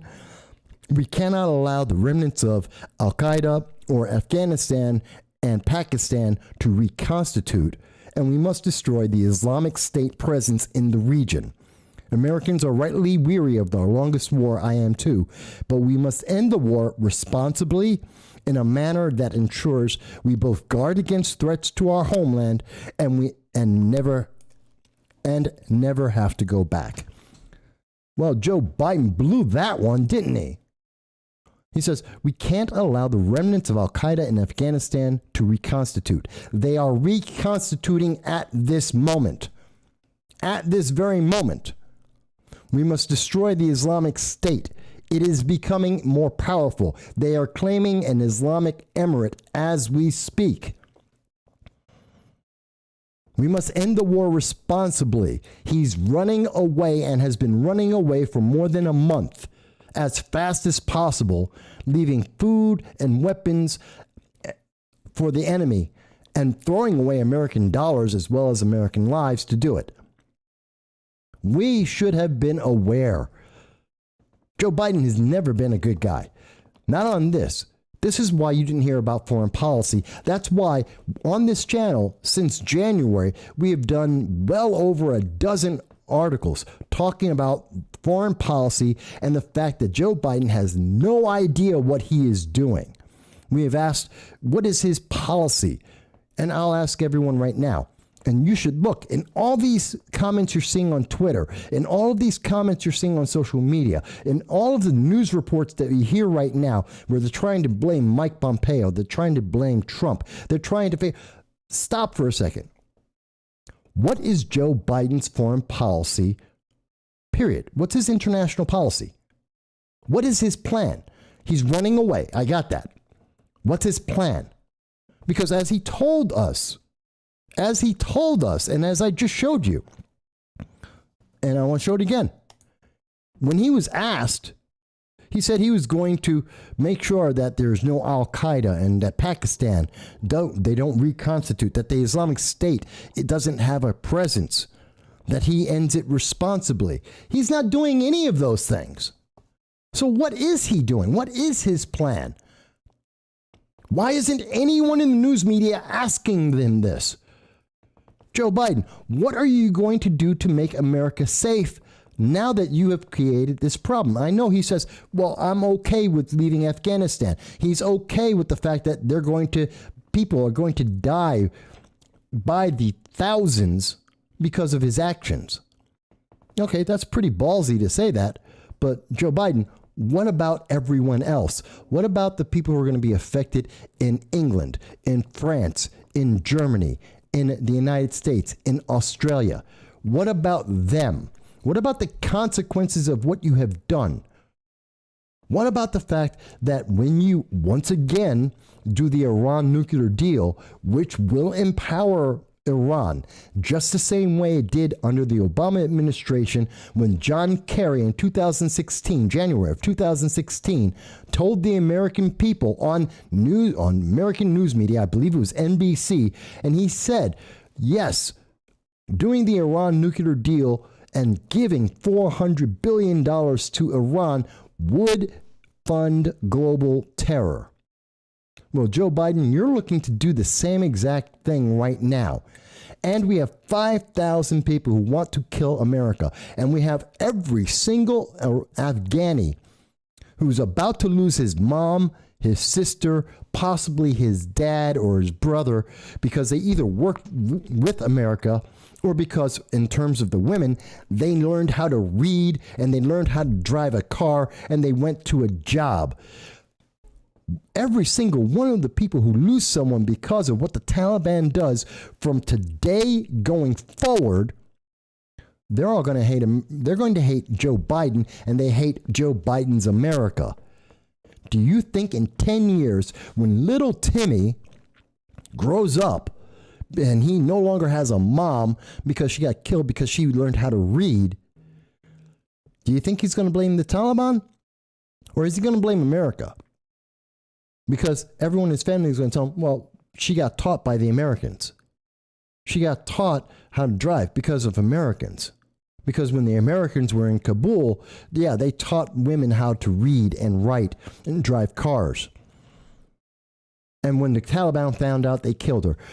Who do you think little Timmy, when he grows up, is going to be angry with? You think he's going to be praising Joe Biden? You think he's going to say, I'm glad Joe Biden left, oh, by the way, and killed my mom in the process?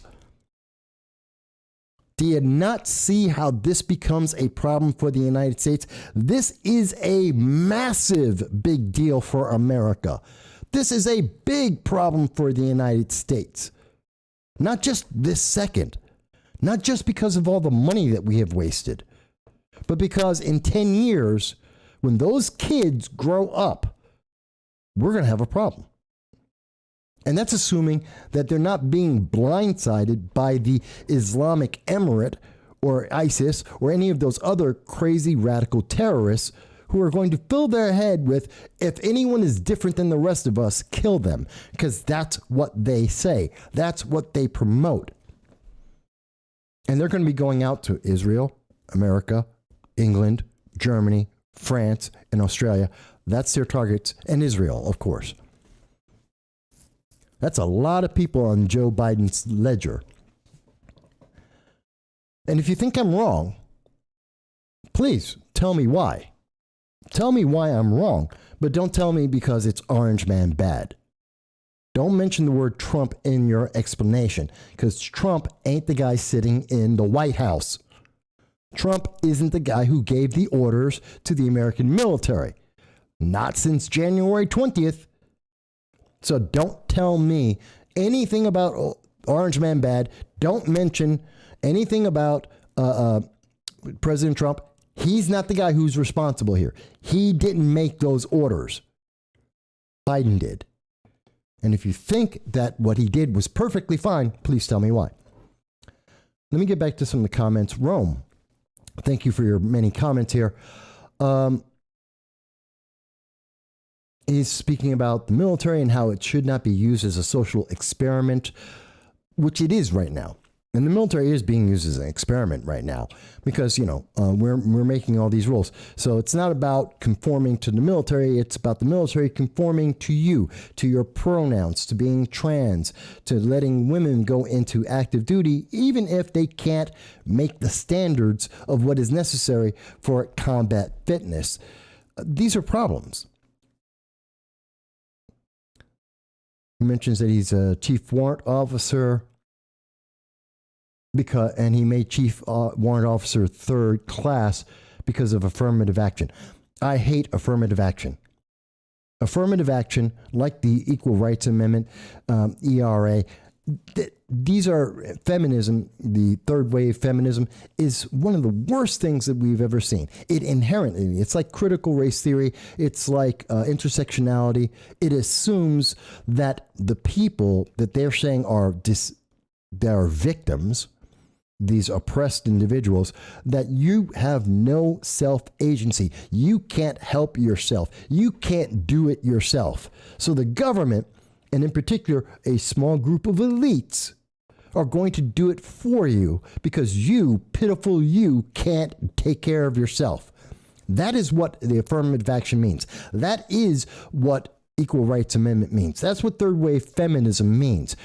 That's what intersectionality, gender identity politics, and critical race theory, you aren't good enough. So the government's going to make sure it's okay. Because these are evil people that have all the power because they're better than you. And you are such a victim, you're so pitiful, the government has to take care of you. I reject that. I disagree with that. There are many powerful, wonderful women in the world. There are many people of color, like myself and others, who are educated and capable, and we have seen that. Tim Kaine, Dr. Ben Carson, just two immediate answers. Colin Powell, there are millions of them. And we're all not just entertainers. We're not just playing basketball. We're not just playing football. We're not just actors. There are millions, tens of millions of people of color and women and people who are gay and trans and everything else that are successful, wonderful people that are wonderful benefits to their communities.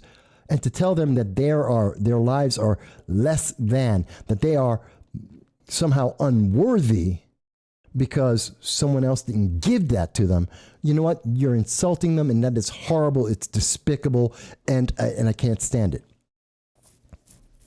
And if you disagree with me, tell me why. Tell me how I am wrong. Tell me how critical race theory does not place every person of color down on the ground and puts a foot on their neck and says, you know what, you just aren't worthy. We're the government. We're going to help you because you can't do it yourself. That's what critical race theory says. Critical race theory is racism. If you think I'm wrong, I'm not telling you that you have to agree with me, but if you think I'm wrong, tell me why. So Vic says, stop climate change, send $100 to Vic. You're funny, Vic. So, I mean, there's a lot that's going on here, but I'm trying to point out things that are very important. We knew this was coming. We know that the weakness of Joe Biden, and this is a problem also not just because of what's happening in Afghanistan. Let's take out Afghanistan completely. Let's take out Iraq completely. Let's take out the entire Middle East completely. I want you to think about something, folks. And this is really important.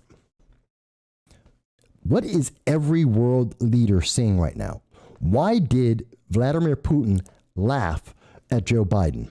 Why did the Chinese scold the Biden administration when he had a meeting with them?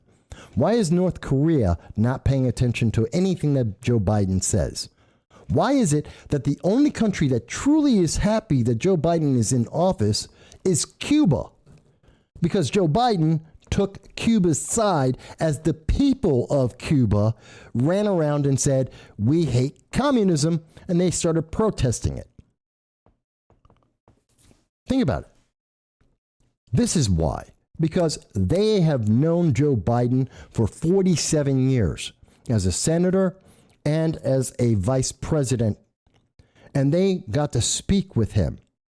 And these world leaders know Joe Biden. That's what he told you in 2020, and he's right. And what they knew about Joe Biden is that Joe Biden is weak. Because no world leader has done any of this. You know what? Bill Clinton was pretty bloody weak. He was better than this.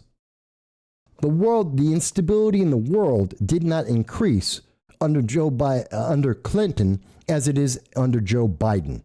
Obama was weak, and the world was very unstable during the Obama administration. But nothing like what we see with Joe Biden. Carter was a weak president. And the instability in the world, well, it's pretty close. But I think Joe Biden is still worse. The problem with weakness in the American president, the problem with what we're seeing right now is world leaders are saying that if the Taliban is actively disrespecting the United States and successfully beating the United States, what do you think China could do to us? What do you think Russia could do to us? What about North Korea with their nukes that they're trying to build? Excuse me, North Korea has nukes. Iran is building nukes. So what do you think these countries are thinking? If the Taliban can stomp all over Joe Biden and make Joe Biden run with his tail between his legs, what do you think the rest of the world is thinking?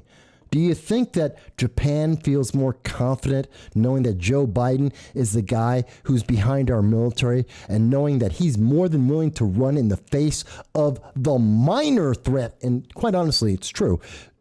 Taliban, Al-Qaeda, ISIS, if America actually dropped troops and went for it, literally we're going to take over those countries. We're going to win the war, not manage those countries and let them lead themselves. No, if we went in to take over, we were conquering, we would wipe out ISIS and Al-Qaeda and Taliban in a heartbeat.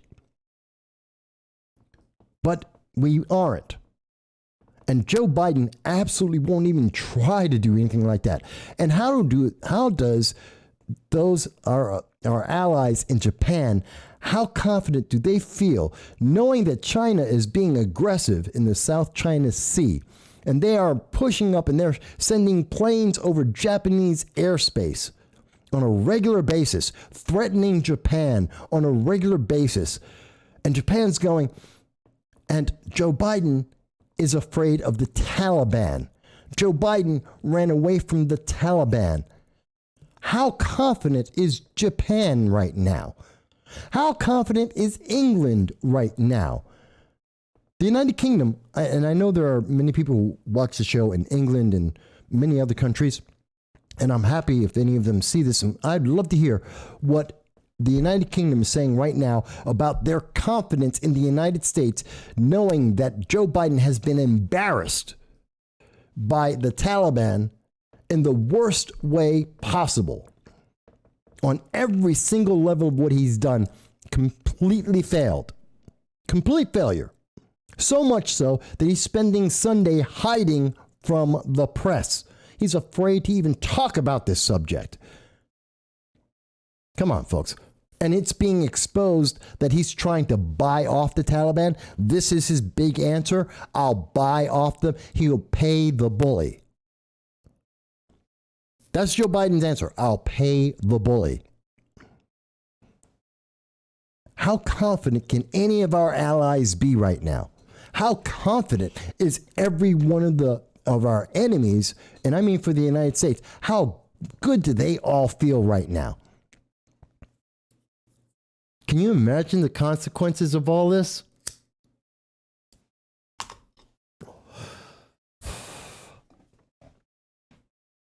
And it looks like at least part of this is being messed with by, I see a flicker from the internet overlords. I'm sure they don't like that I'm mentioning these things, but you deserve to know. And again, I want to hear what you have to say. And you can say anything The lines are open. You can see Vic has made comments. Rome has made comments. We've had comments from Star Raptor, from Hot Chicks, Robert Teaser. By the way, Robert, I saw all of your comments, and I do agree with you. Thank you. Ron Stafford, I know. Ron, it was good to see you here, and I think you still are. Jason, and so many people have been watching the show and commenting, and I'm still interested in hearing what you have to say. Let me take a different tack. What I wanted to originally talk about in this show, and by the way, at the end of the show, I'm going to be put up all of the links of everything I was researching today, all of the information so that you can read it for yourself and to come to your own conclusion. But there was something else I wanted to talk about. And, you know, one of the things, the problem when you see these elected officials, they are these democratic socialists, the ideas that they have and what they are playing up is absolutely troubling. And every single time it has a negative consequence. They tell you that, Antifa,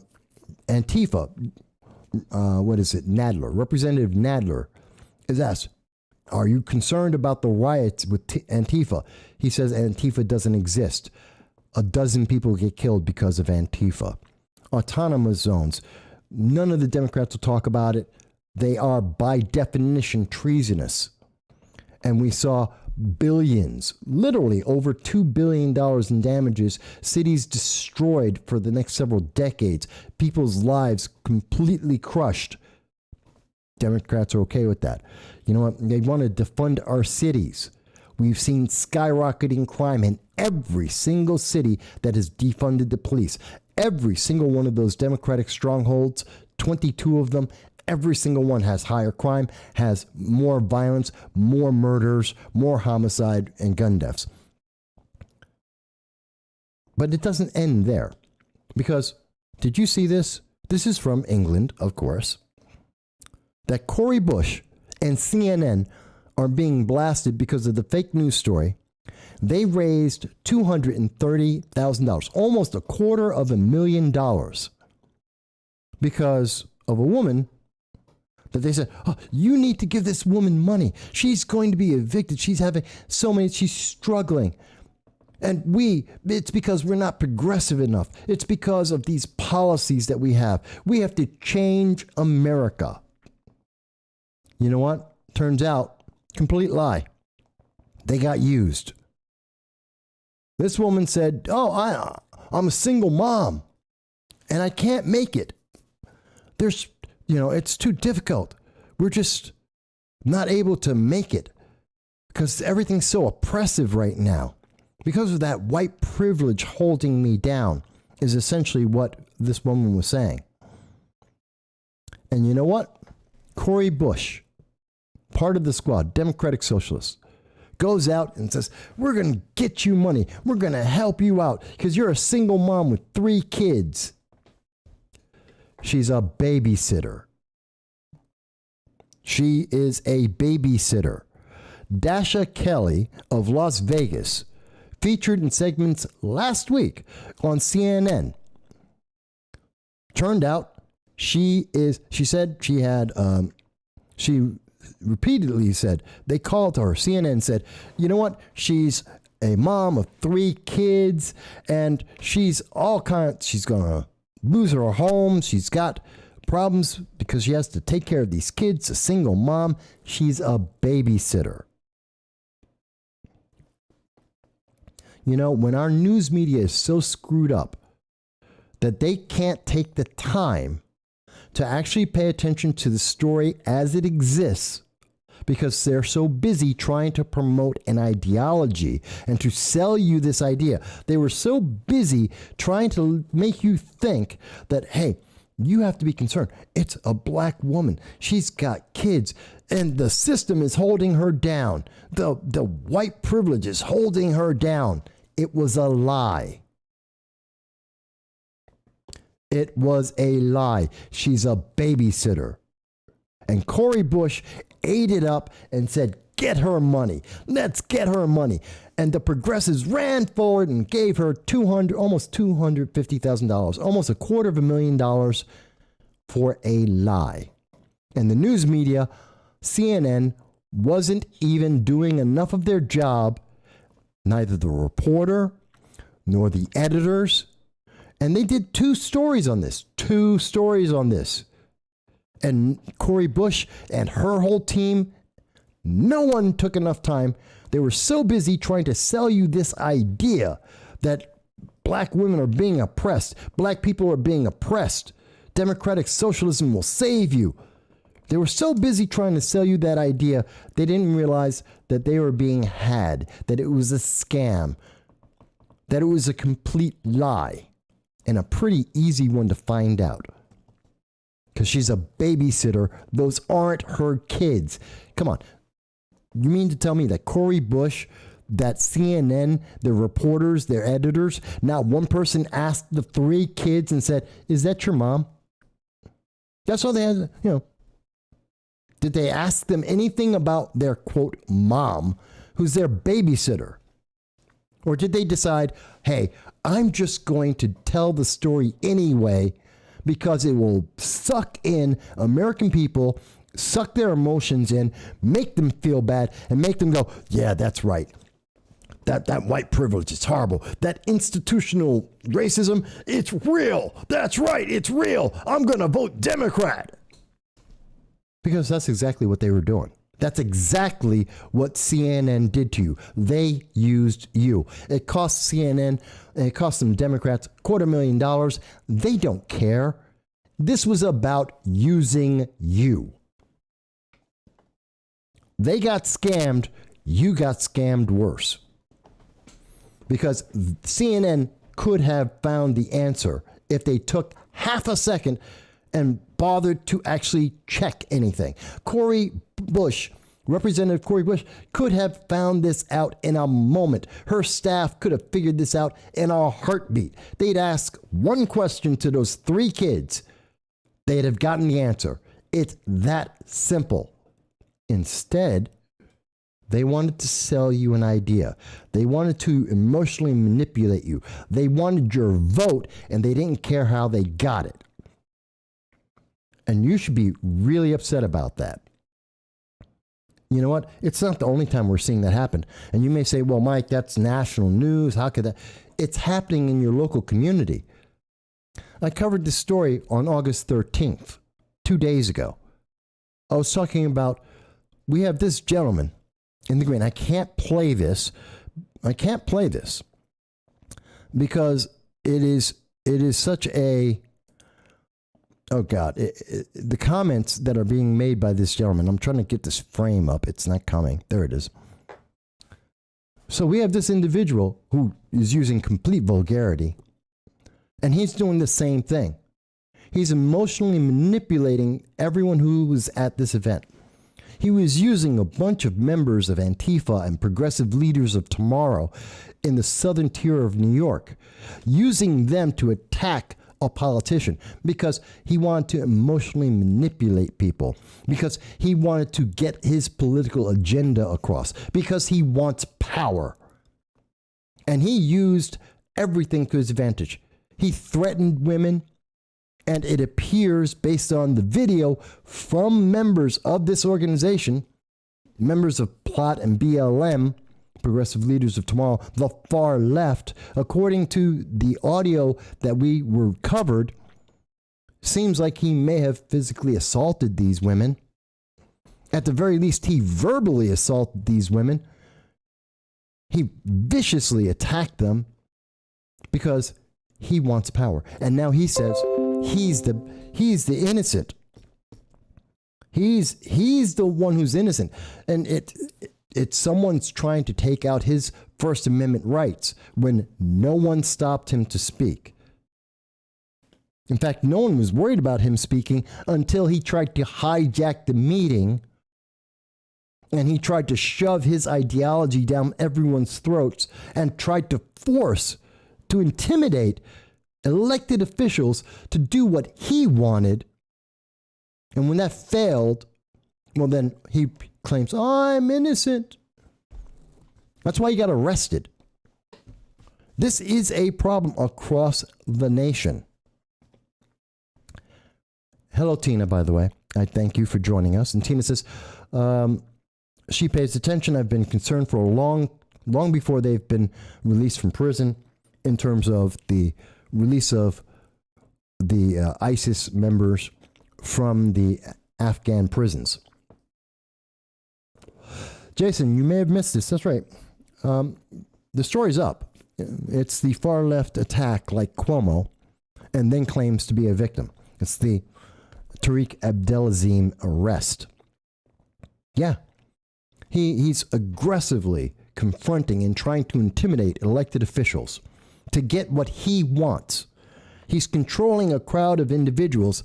And in the video, if I could play it, if it weren't for the language that's being used, which is absolutely obscene and vulgar, and if it weren't for that, you'd see, and the video highlights, as you can see here, the hand motions being used to control the crowd, because this is a setup. This was completely set up. It was done so that you wouldn't notice. That's why it's his hand, and he's waving his hand back and forth so that someone watching it isn't going to notice it, as he's controlling the way, the ebb and flow, the violent attacks, the verbal assaults being made. This is all engineered. It's absolutely no different than what we're seeing when we see CNN going out there and not doing any of the checks on the background. They're just there to push their ideology. They don't care that it's not true. They just want control. They want you to be a democratic socialist. They want you to accept socialism. They want you to agree and give their elected officials more and more power, which means that you have less and less freedom. And they're doing it right in front of your face. But I know some people are going to say, Mike, you just don't get it. You're wrong. It's not happening. I mean, that's like saying that they're going to have segregation. That's not happening in America. There would be no segregation in America. Democrats would not support segregation in America. The Democratic Socialists of America would never support that. And yet, critical race theory, as reported by Black Enterprise. Black Enterprise on August 11th had the article, Atlanta School Principal Under Fire for Racially Segregating Classrooms. Parents are outraged. This teacher, this principal, a black woman, Sharon Briscoe of Mary Lynn Elementary School, is segregating her classrooms between black kids and white kids and not telling the parents about it. Parents are finding out after the fact. And she's doing it because of critical race theory, because black kids need to be segregated from white kids, because that's what Darrell Bell said in 2004. He's the guy who helped create critical race theory. Now, they want to tell you that you're a racist if you disagree with this, if you don't think kids should be segregated. They've been working their way up to this. 2004, we have Darrell Bell. He's a professor. Says, you know what? Martin Luther King got it wrong. Brown versus Education, where they desegregated schools, the Supreme Court got it wrong. There should be segregation. Look it up. It's a fact. And then they go into, and then what do we see? What was it, 5 years ago? We need safe spaces in schools. We need to have isolation. We need to take all of these black kids, and they get to go to in the colleges, and they get to have rooms and dorms and areas on campus that people who are not black can't go to. If you're not the right kind of black person that absolutely agrees with this socialist propaganda, well, then you're not allowed into these safe spaces. When they have meetings, you're not allowed to speak because it's their safe space. You don't have any freedoms or rights. And it's segregated so that you can't come in, so that they get to become racist and teach your kids how to be a racist. Black Enterprise is covering the story about how amazing it is, how insane it is that we have a principal of a school that is segregating the students. We didn't just have a Supreme Court decision. This went to the courts. It didn't just go to the courts. It went to the Supreme Court. We had to have the U.S. military, National Guard had to be used to integrate students. Remember, you know what? If it weren't for Brown versus United States Education Department, if it weren't for that, if it wasn't for desegregation, according to Kamala Harris herself, she wouldn't be vice president today. You know how I know that? Because she told Joe Biden, who didn't want to desegregate the schools, Joe Biden, who in the 1970s, I believe it was 1974, said that desegregation would lead to racial jungles in our school systems. Kamala Harris, during the 2020 Democratic debates, confronted Joe Biden and said, if we had listened to Joe Biden, or in other words, listened to Darrell Bell, who promotes critical race theory, if we listened to those individuals, well, we wouldn't desegregate schools, and Kamala Harris wouldn't be vice president right now. But they don't want you to think about that. They don't want you to think about the fact that Cori Bush is so concerned about pushing her agenda that nobody, including CNN, nobody decided to check out the story, and they got scammed to almost $250,000 because they were so busy trying to push their agenda. Because we have people, I want to show you this, and we have people like this individual, Tarek, who got arrested for trying to use intimidation tactics, for trying to intimidate elected officials to do what he says because he wants power. Just like Cori Bush. Just like we are watching everyone who's pushing critical race theory is doing as they segregate our schools and teach kids how to be racist. And you should be concerned about all this. Because that's what Joe Biden is pushing right now. This is who Joe Biden is trying to impress. This is why we have Afghanistan going on right now.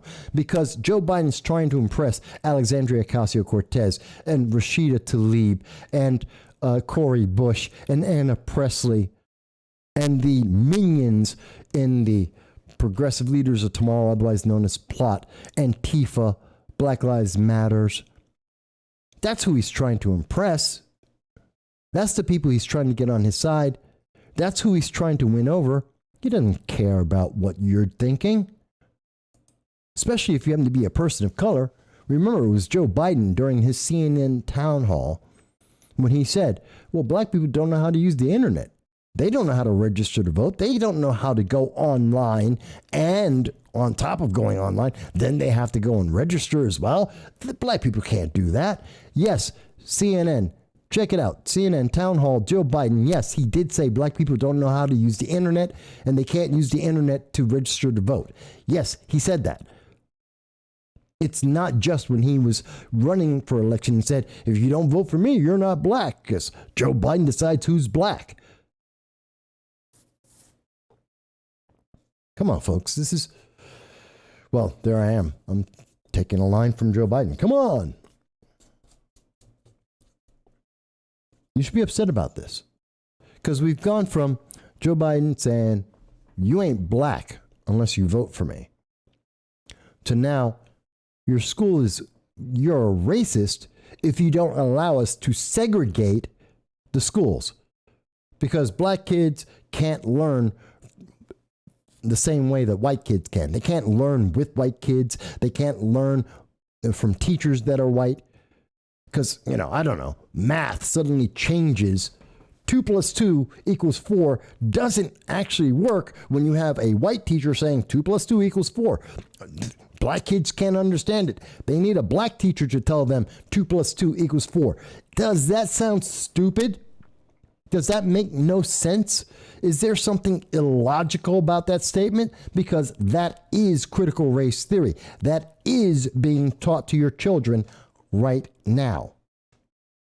And they're doing it because, just like what's happening in Afghanistan, in 10 years, little Susie is going to grow up and she's going to vote socialist all the way around. Because she's been taught that if she doesn't do that, well, then she's a racist. If she speaks up, she's a racist. You should be upset about this, folks. Rome mentions, regarding the teacher quitting because of school boards adopting critical race agendas. Yes, that has also happened.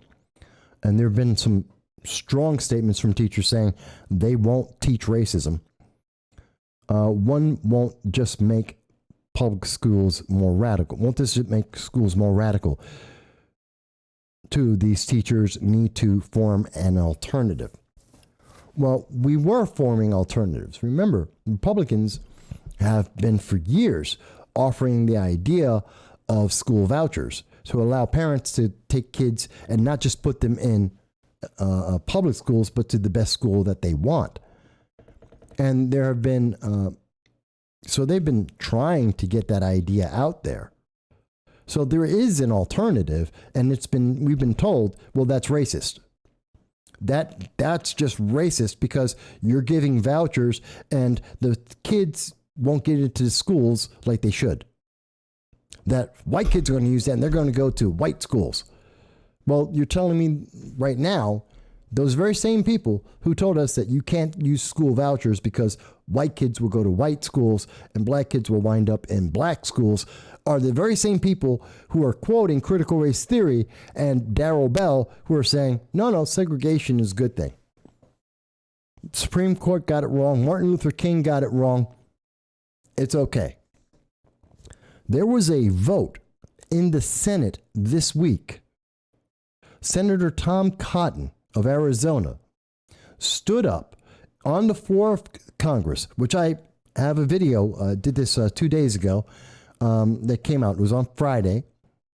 And he spoke and he said, I want to support the words of Dr. Martin Luther King about having little black kids and little white kids learning and playing together, that people should be judged by the character of the individual, not the color of their skin. That was his amendment. That's what he was promoting. 49 out of 50 Democrats voted against it. 49 out of 50 Democrats said they couldn't support Dr. Martin Luther King's words, that they instead support critical race theory. They support segregation. They support teaching kids racism. You should be terrified. Because those very same people are the people that Joe Biden's trying to impress as he runs away from the Taliban and destroys any bit of credibility that the United States government had.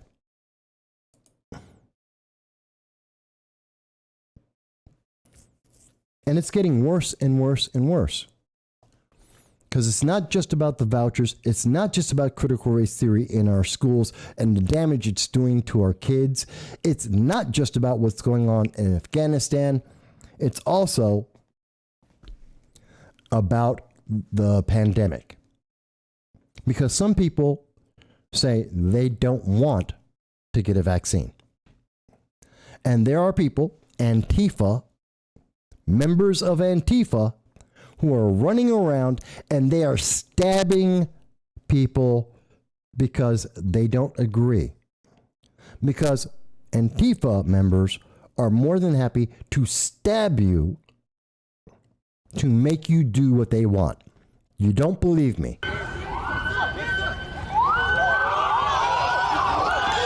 Keep watching right here.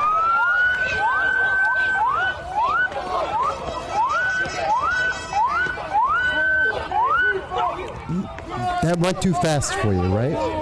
Don't worry. No. Oh, it's the language again. I didn't notice it. Now watch this. Bang. Did you see? This is a member of Antifa. This is a member of Antifa, all black, usually same usual tactics. And he just ran up, and if you noticed, he just flicked out his knife. I'm going to take off the sound because that's too loud. But watch his actions. Now, he's got his knife out. Did you see? He just made sure his knife is out. And I'm going to try and catch it. There. There's the knife. The guy with the skateboard here. Watch this. You see that knife? Stab. Antifa are stabbing people. And why did this happen? Because a bunch of people said, the government doesn't have a right to micromanage my life. The government doesn't have the right to mandate that I have to have a vaccine passport, that I have to have a vaccine. You don't get that right. That's not what the government can do. And yet, the news media is very bashful about telling you about this story. The Eagle Tribune out of Massachusetts covered the story. Captain Stacy Bell, a Los Angeles Police Department spokesman, said the police were monitoring the protest. Quote, "We are on the scene to maintain order after a fight broke out between Antifa and people gathered for the permitted event." The people that were at this was a protest against mandates. They had a permit. This was a lawful gathering. Antifa crashed the event. Antifa just showed up and decided to antagonize people for expressing an opinion in America with the First Amendment. And then they stabbed them. The statement goes on to say, "We are aware of one male that was stabbed and is being treated by fire department personnel. No arrests have been made, but the investigation is ongoing." And that was before this video appeared, showing the members of Antifa stabbing a man. Now here's the thing. If you saw this story under Newsweek, if you didn't happen to be in Massachusetts, if you're not a member of the Eagle Tribune, and you saw this story off of the major news media, and you looked at Newsweek, brawl breaks out at Los Angeles protest against COVID vaccination tyranny. Wait a minute. That's not quite the same story. One stabbed in clash over COVID-19 vaccine. That's not quite the same thing as saying a brawl. It wasn't a brawl. Someone got stabbed. It wasn't a brawl. It was someone getting stabbed at a protest against the COVID vaccination tyranny. So Newsweek is changing the nature of the story. Violent brawls broke out at a planned protest against COVID-19 vaccine mandates and passports in downtown Los Angeles on Saturday, with one person stabbed. Then why didn't you mention that in the headline? Headlines that say stabbed are much more likely to get eyeballs than brawl. But maybe that would mean people would try and find out, why did this person get stabbed? And that Antifa was the reason why someone got stabbed. And of course, Antifa had the wonderful saying of no safe space for fascists. Because you're a fascist if you lawfully go and get a permit and have a lawful protest to express your point of view about the government overreaching its power. That makes you the fascist. You're the bad guy. And Antifa's there to stab you for it. These are the people that Joe Biden is trying to impress. These are the people that Joe Biden is willing to throw America down a rabbit hole for. It's terrifying. There's some comments here. Rome mentions that vouchers are still connected to the government funding, though. So if it's effectively not going to happen, in my opinion. The alternative needs to be a self-sufficient, non-government funded option. I can agree with you there, but it is an alternative. It's at least something that takes you away from this mandatory critical race theory, intersectionality, gender identity politics, where children are being taught racism as a daily basis and being told this is the right thing to do. Joe62. Hello, Joe62. Might be Joe who called in earlier. It says, Social Antifa is funded by an individual named Chad Loader, former federal contractor and tech millionaire. I don't know if that's the case, but I can tell you that BLM, which is aligned with Antifa, is created and was created by Patrisse Cullors because she's a socialist, she's a communist, in fact, and she wants to change America. And she wants America to become a socialist nation.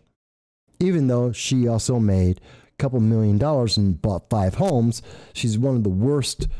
Actually, I don't know if she's the worst communist or the best communist, because she has more homes than Bernie Sanders, a self-avowed communist who owns 3 homes and is a millionaire. Why are communists running around being millionaires, owning multiple homes, when they think you shouldn't have rights to property? I don't know.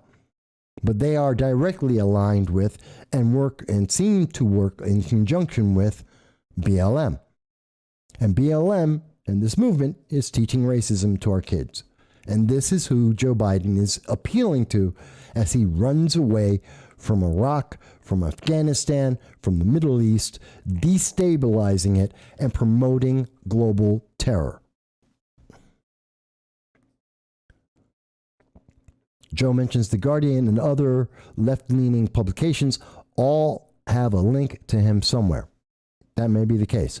I don't always follow all the links, but if you notice on the channel, we use almost entirely, I'd say 90% of all the news that we provide to you is from either neutral or left-leaning sources. We don't use the right wing. We use the left to show you how obvious and absolutely true this is. The left is where we get our sources from. Because what we're talking about isn't a question of whose bias is being used. It's the fact that they're doing this. And that's the thing we should be concerned about. Rome mentions that the reasoning defies logic. Fascists for being attacked, for being against forced vaccination. Yes, that's what Antifa thinks. If you don't do what you are told, if you disagree with the government, then you are a fascist and you need to be stabbed. That's what happened in Los Angeles. Brings me back to, Rome goes on to say, brings me back to the education system. They're trying to remove logical thinking to allow this kind of nonsense to be the news. This is what they want. You do what you are told. When Arnold Schwarzenegger comes out and says, hey, you're a schmuck because you screw your freedom. That's what Arnold Schwarzenegger said. Screw your freedom, because his freedom is more important. So you have to think about it. He says, screw your freedom, you should get vaccinated. That's what Arnold Schwarzenegger said. And again, I'm not telling people whether they should or should not get vaccinated. That's your personal, private decision between you and your medical professional. Ask them about it. But what I am saying is, Arnold Schwarzenegger is saying that you don't get to have your freedom because he has priority. His decision is more important than your decision. He wants you to, he got vaccinated, he wants you vaccinated. And because he said so, you have to do it. You have to do it because he said so. Well, that's not how freedom works. That's not how democracy works. And he should know that. He was governor of California, but then again, he was governor of California. Probably why he doesn't know that. California being another one of the states, along with Michigan under Governor Whitmer, that followed Andrew Cuomo's lead in killing a bunch of Americans, thousands of Americans, in nursing homes. Yes, Andrew Cuomo did it with 16,000 people.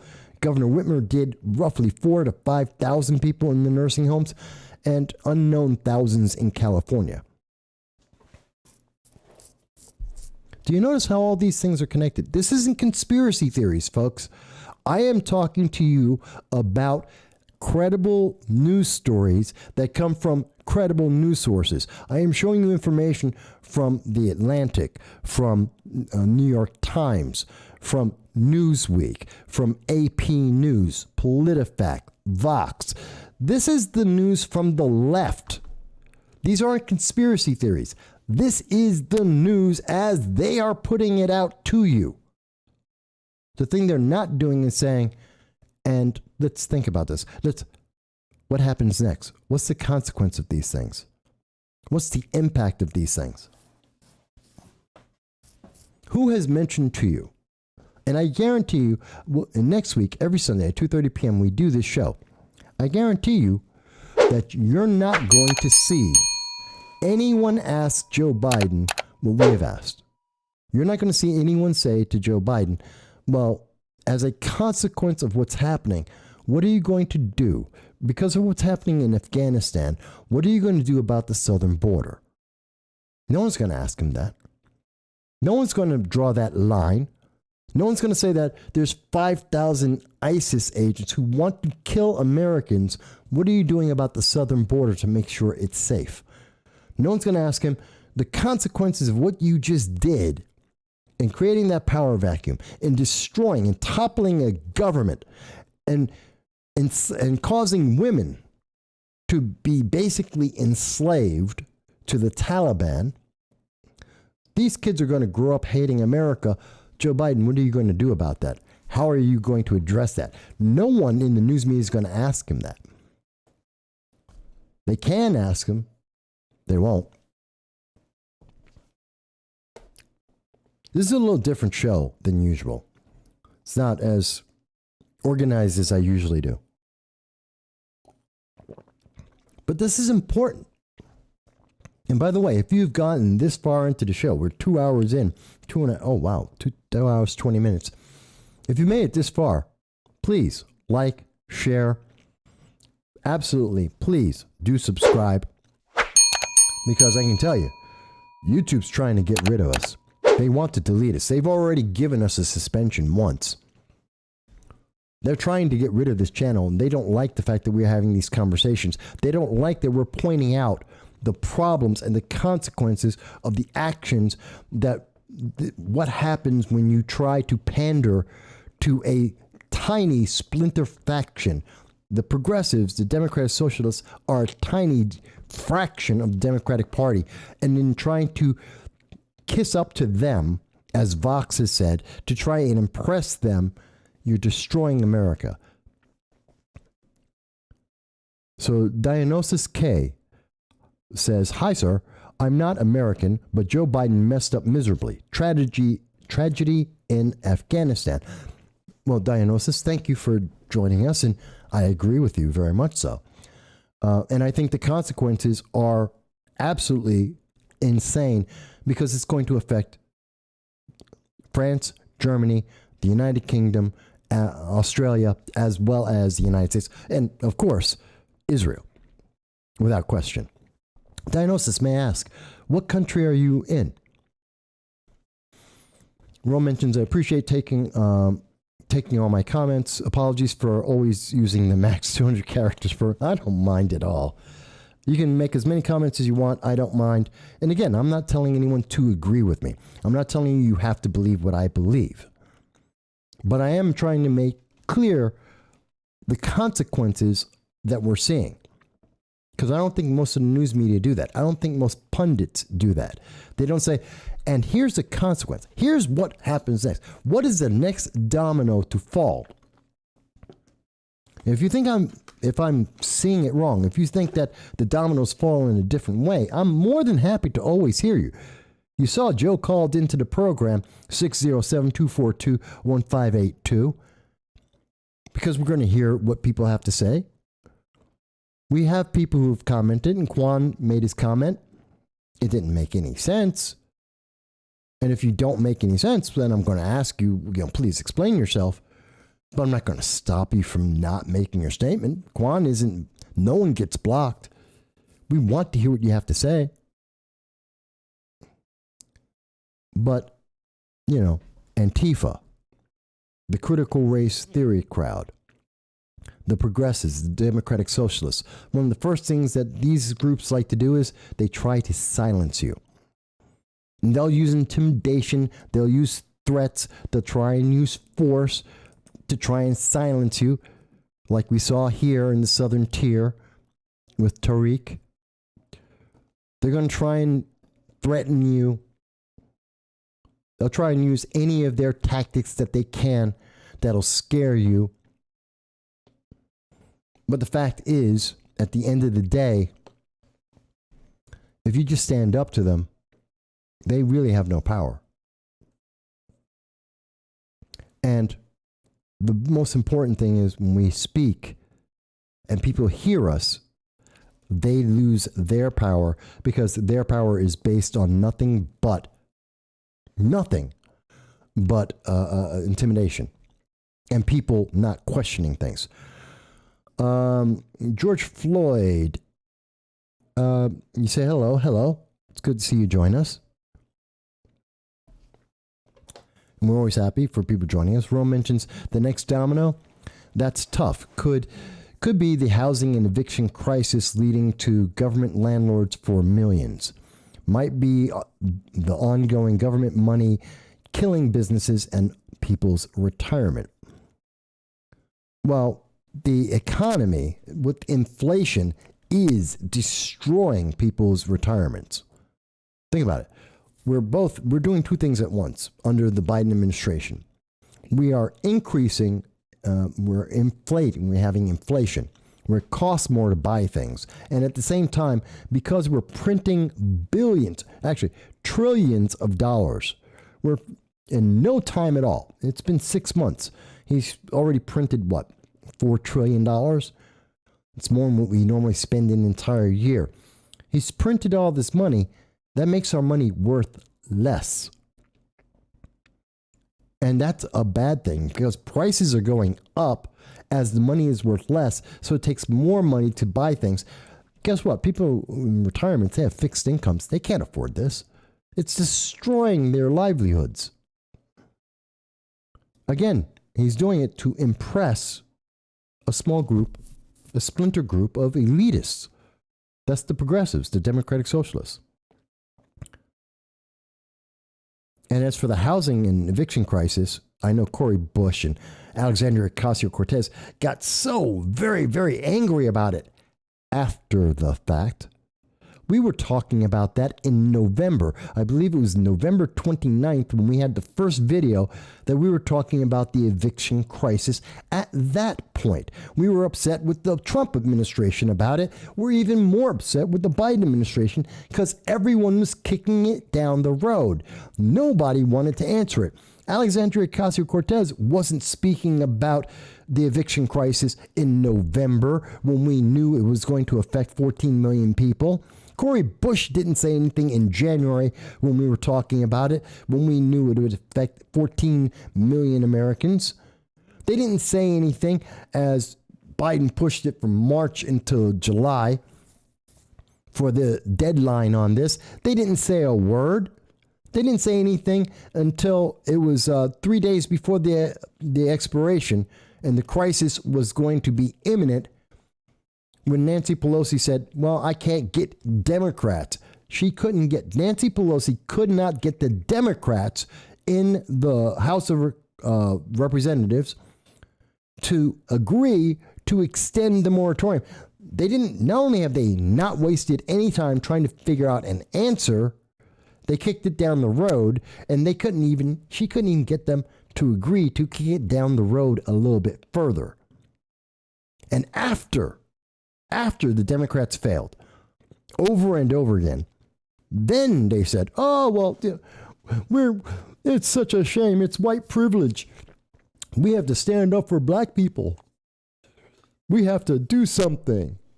So they convinced Joe Biden because they said, oh, it's so bad against black people. then all of a sudden Joe Biden decided, okay, well, I'll just break the Constitution by violating the Supreme Court. It's insane. Diagnosis says, I'm from Greece. Like you said, Joe Biden managed in just a few days to create a geopolitical domino, power vacuum, a rogue jihad state, the enslavement of millions of women. Absolutely. And no one on the left is going to blame, no one on the left is going to acknowledge that Joe Biden has caused the enslavement of women. They're not. They're going to say Orange Man bad. They're going to say Trump did it. They're going to blame everyone and anyone, but they will never say, oh, it's Biden, even though Biden gave the order, which is insane to me, which is insane.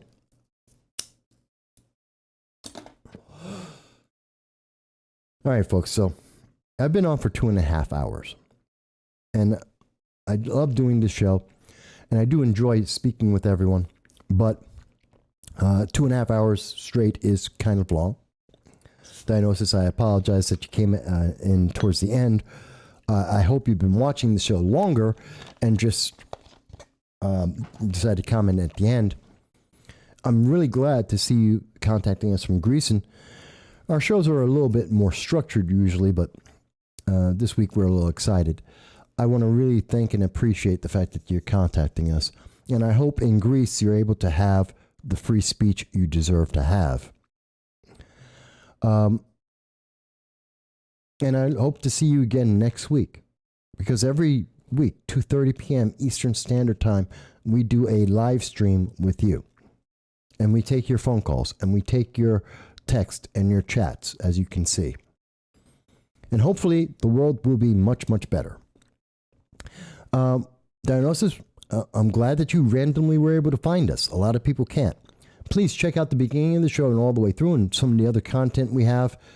We try to provide it. And in case you're wondering, Diagnosis, and for Rome and for everyone, if this is the first time you're seeing the show, after we get done right now, I'm going to go back and I'm going to put in all of the links for everything we were speaking about and everything that I researched for this show so that you will be able to see the information for yourself and to be able to make up your own mind about everything that we've talked about and to see all the sources. But with that, let me say, I thank you all. I want you all to be safe, especially in these very troubling times.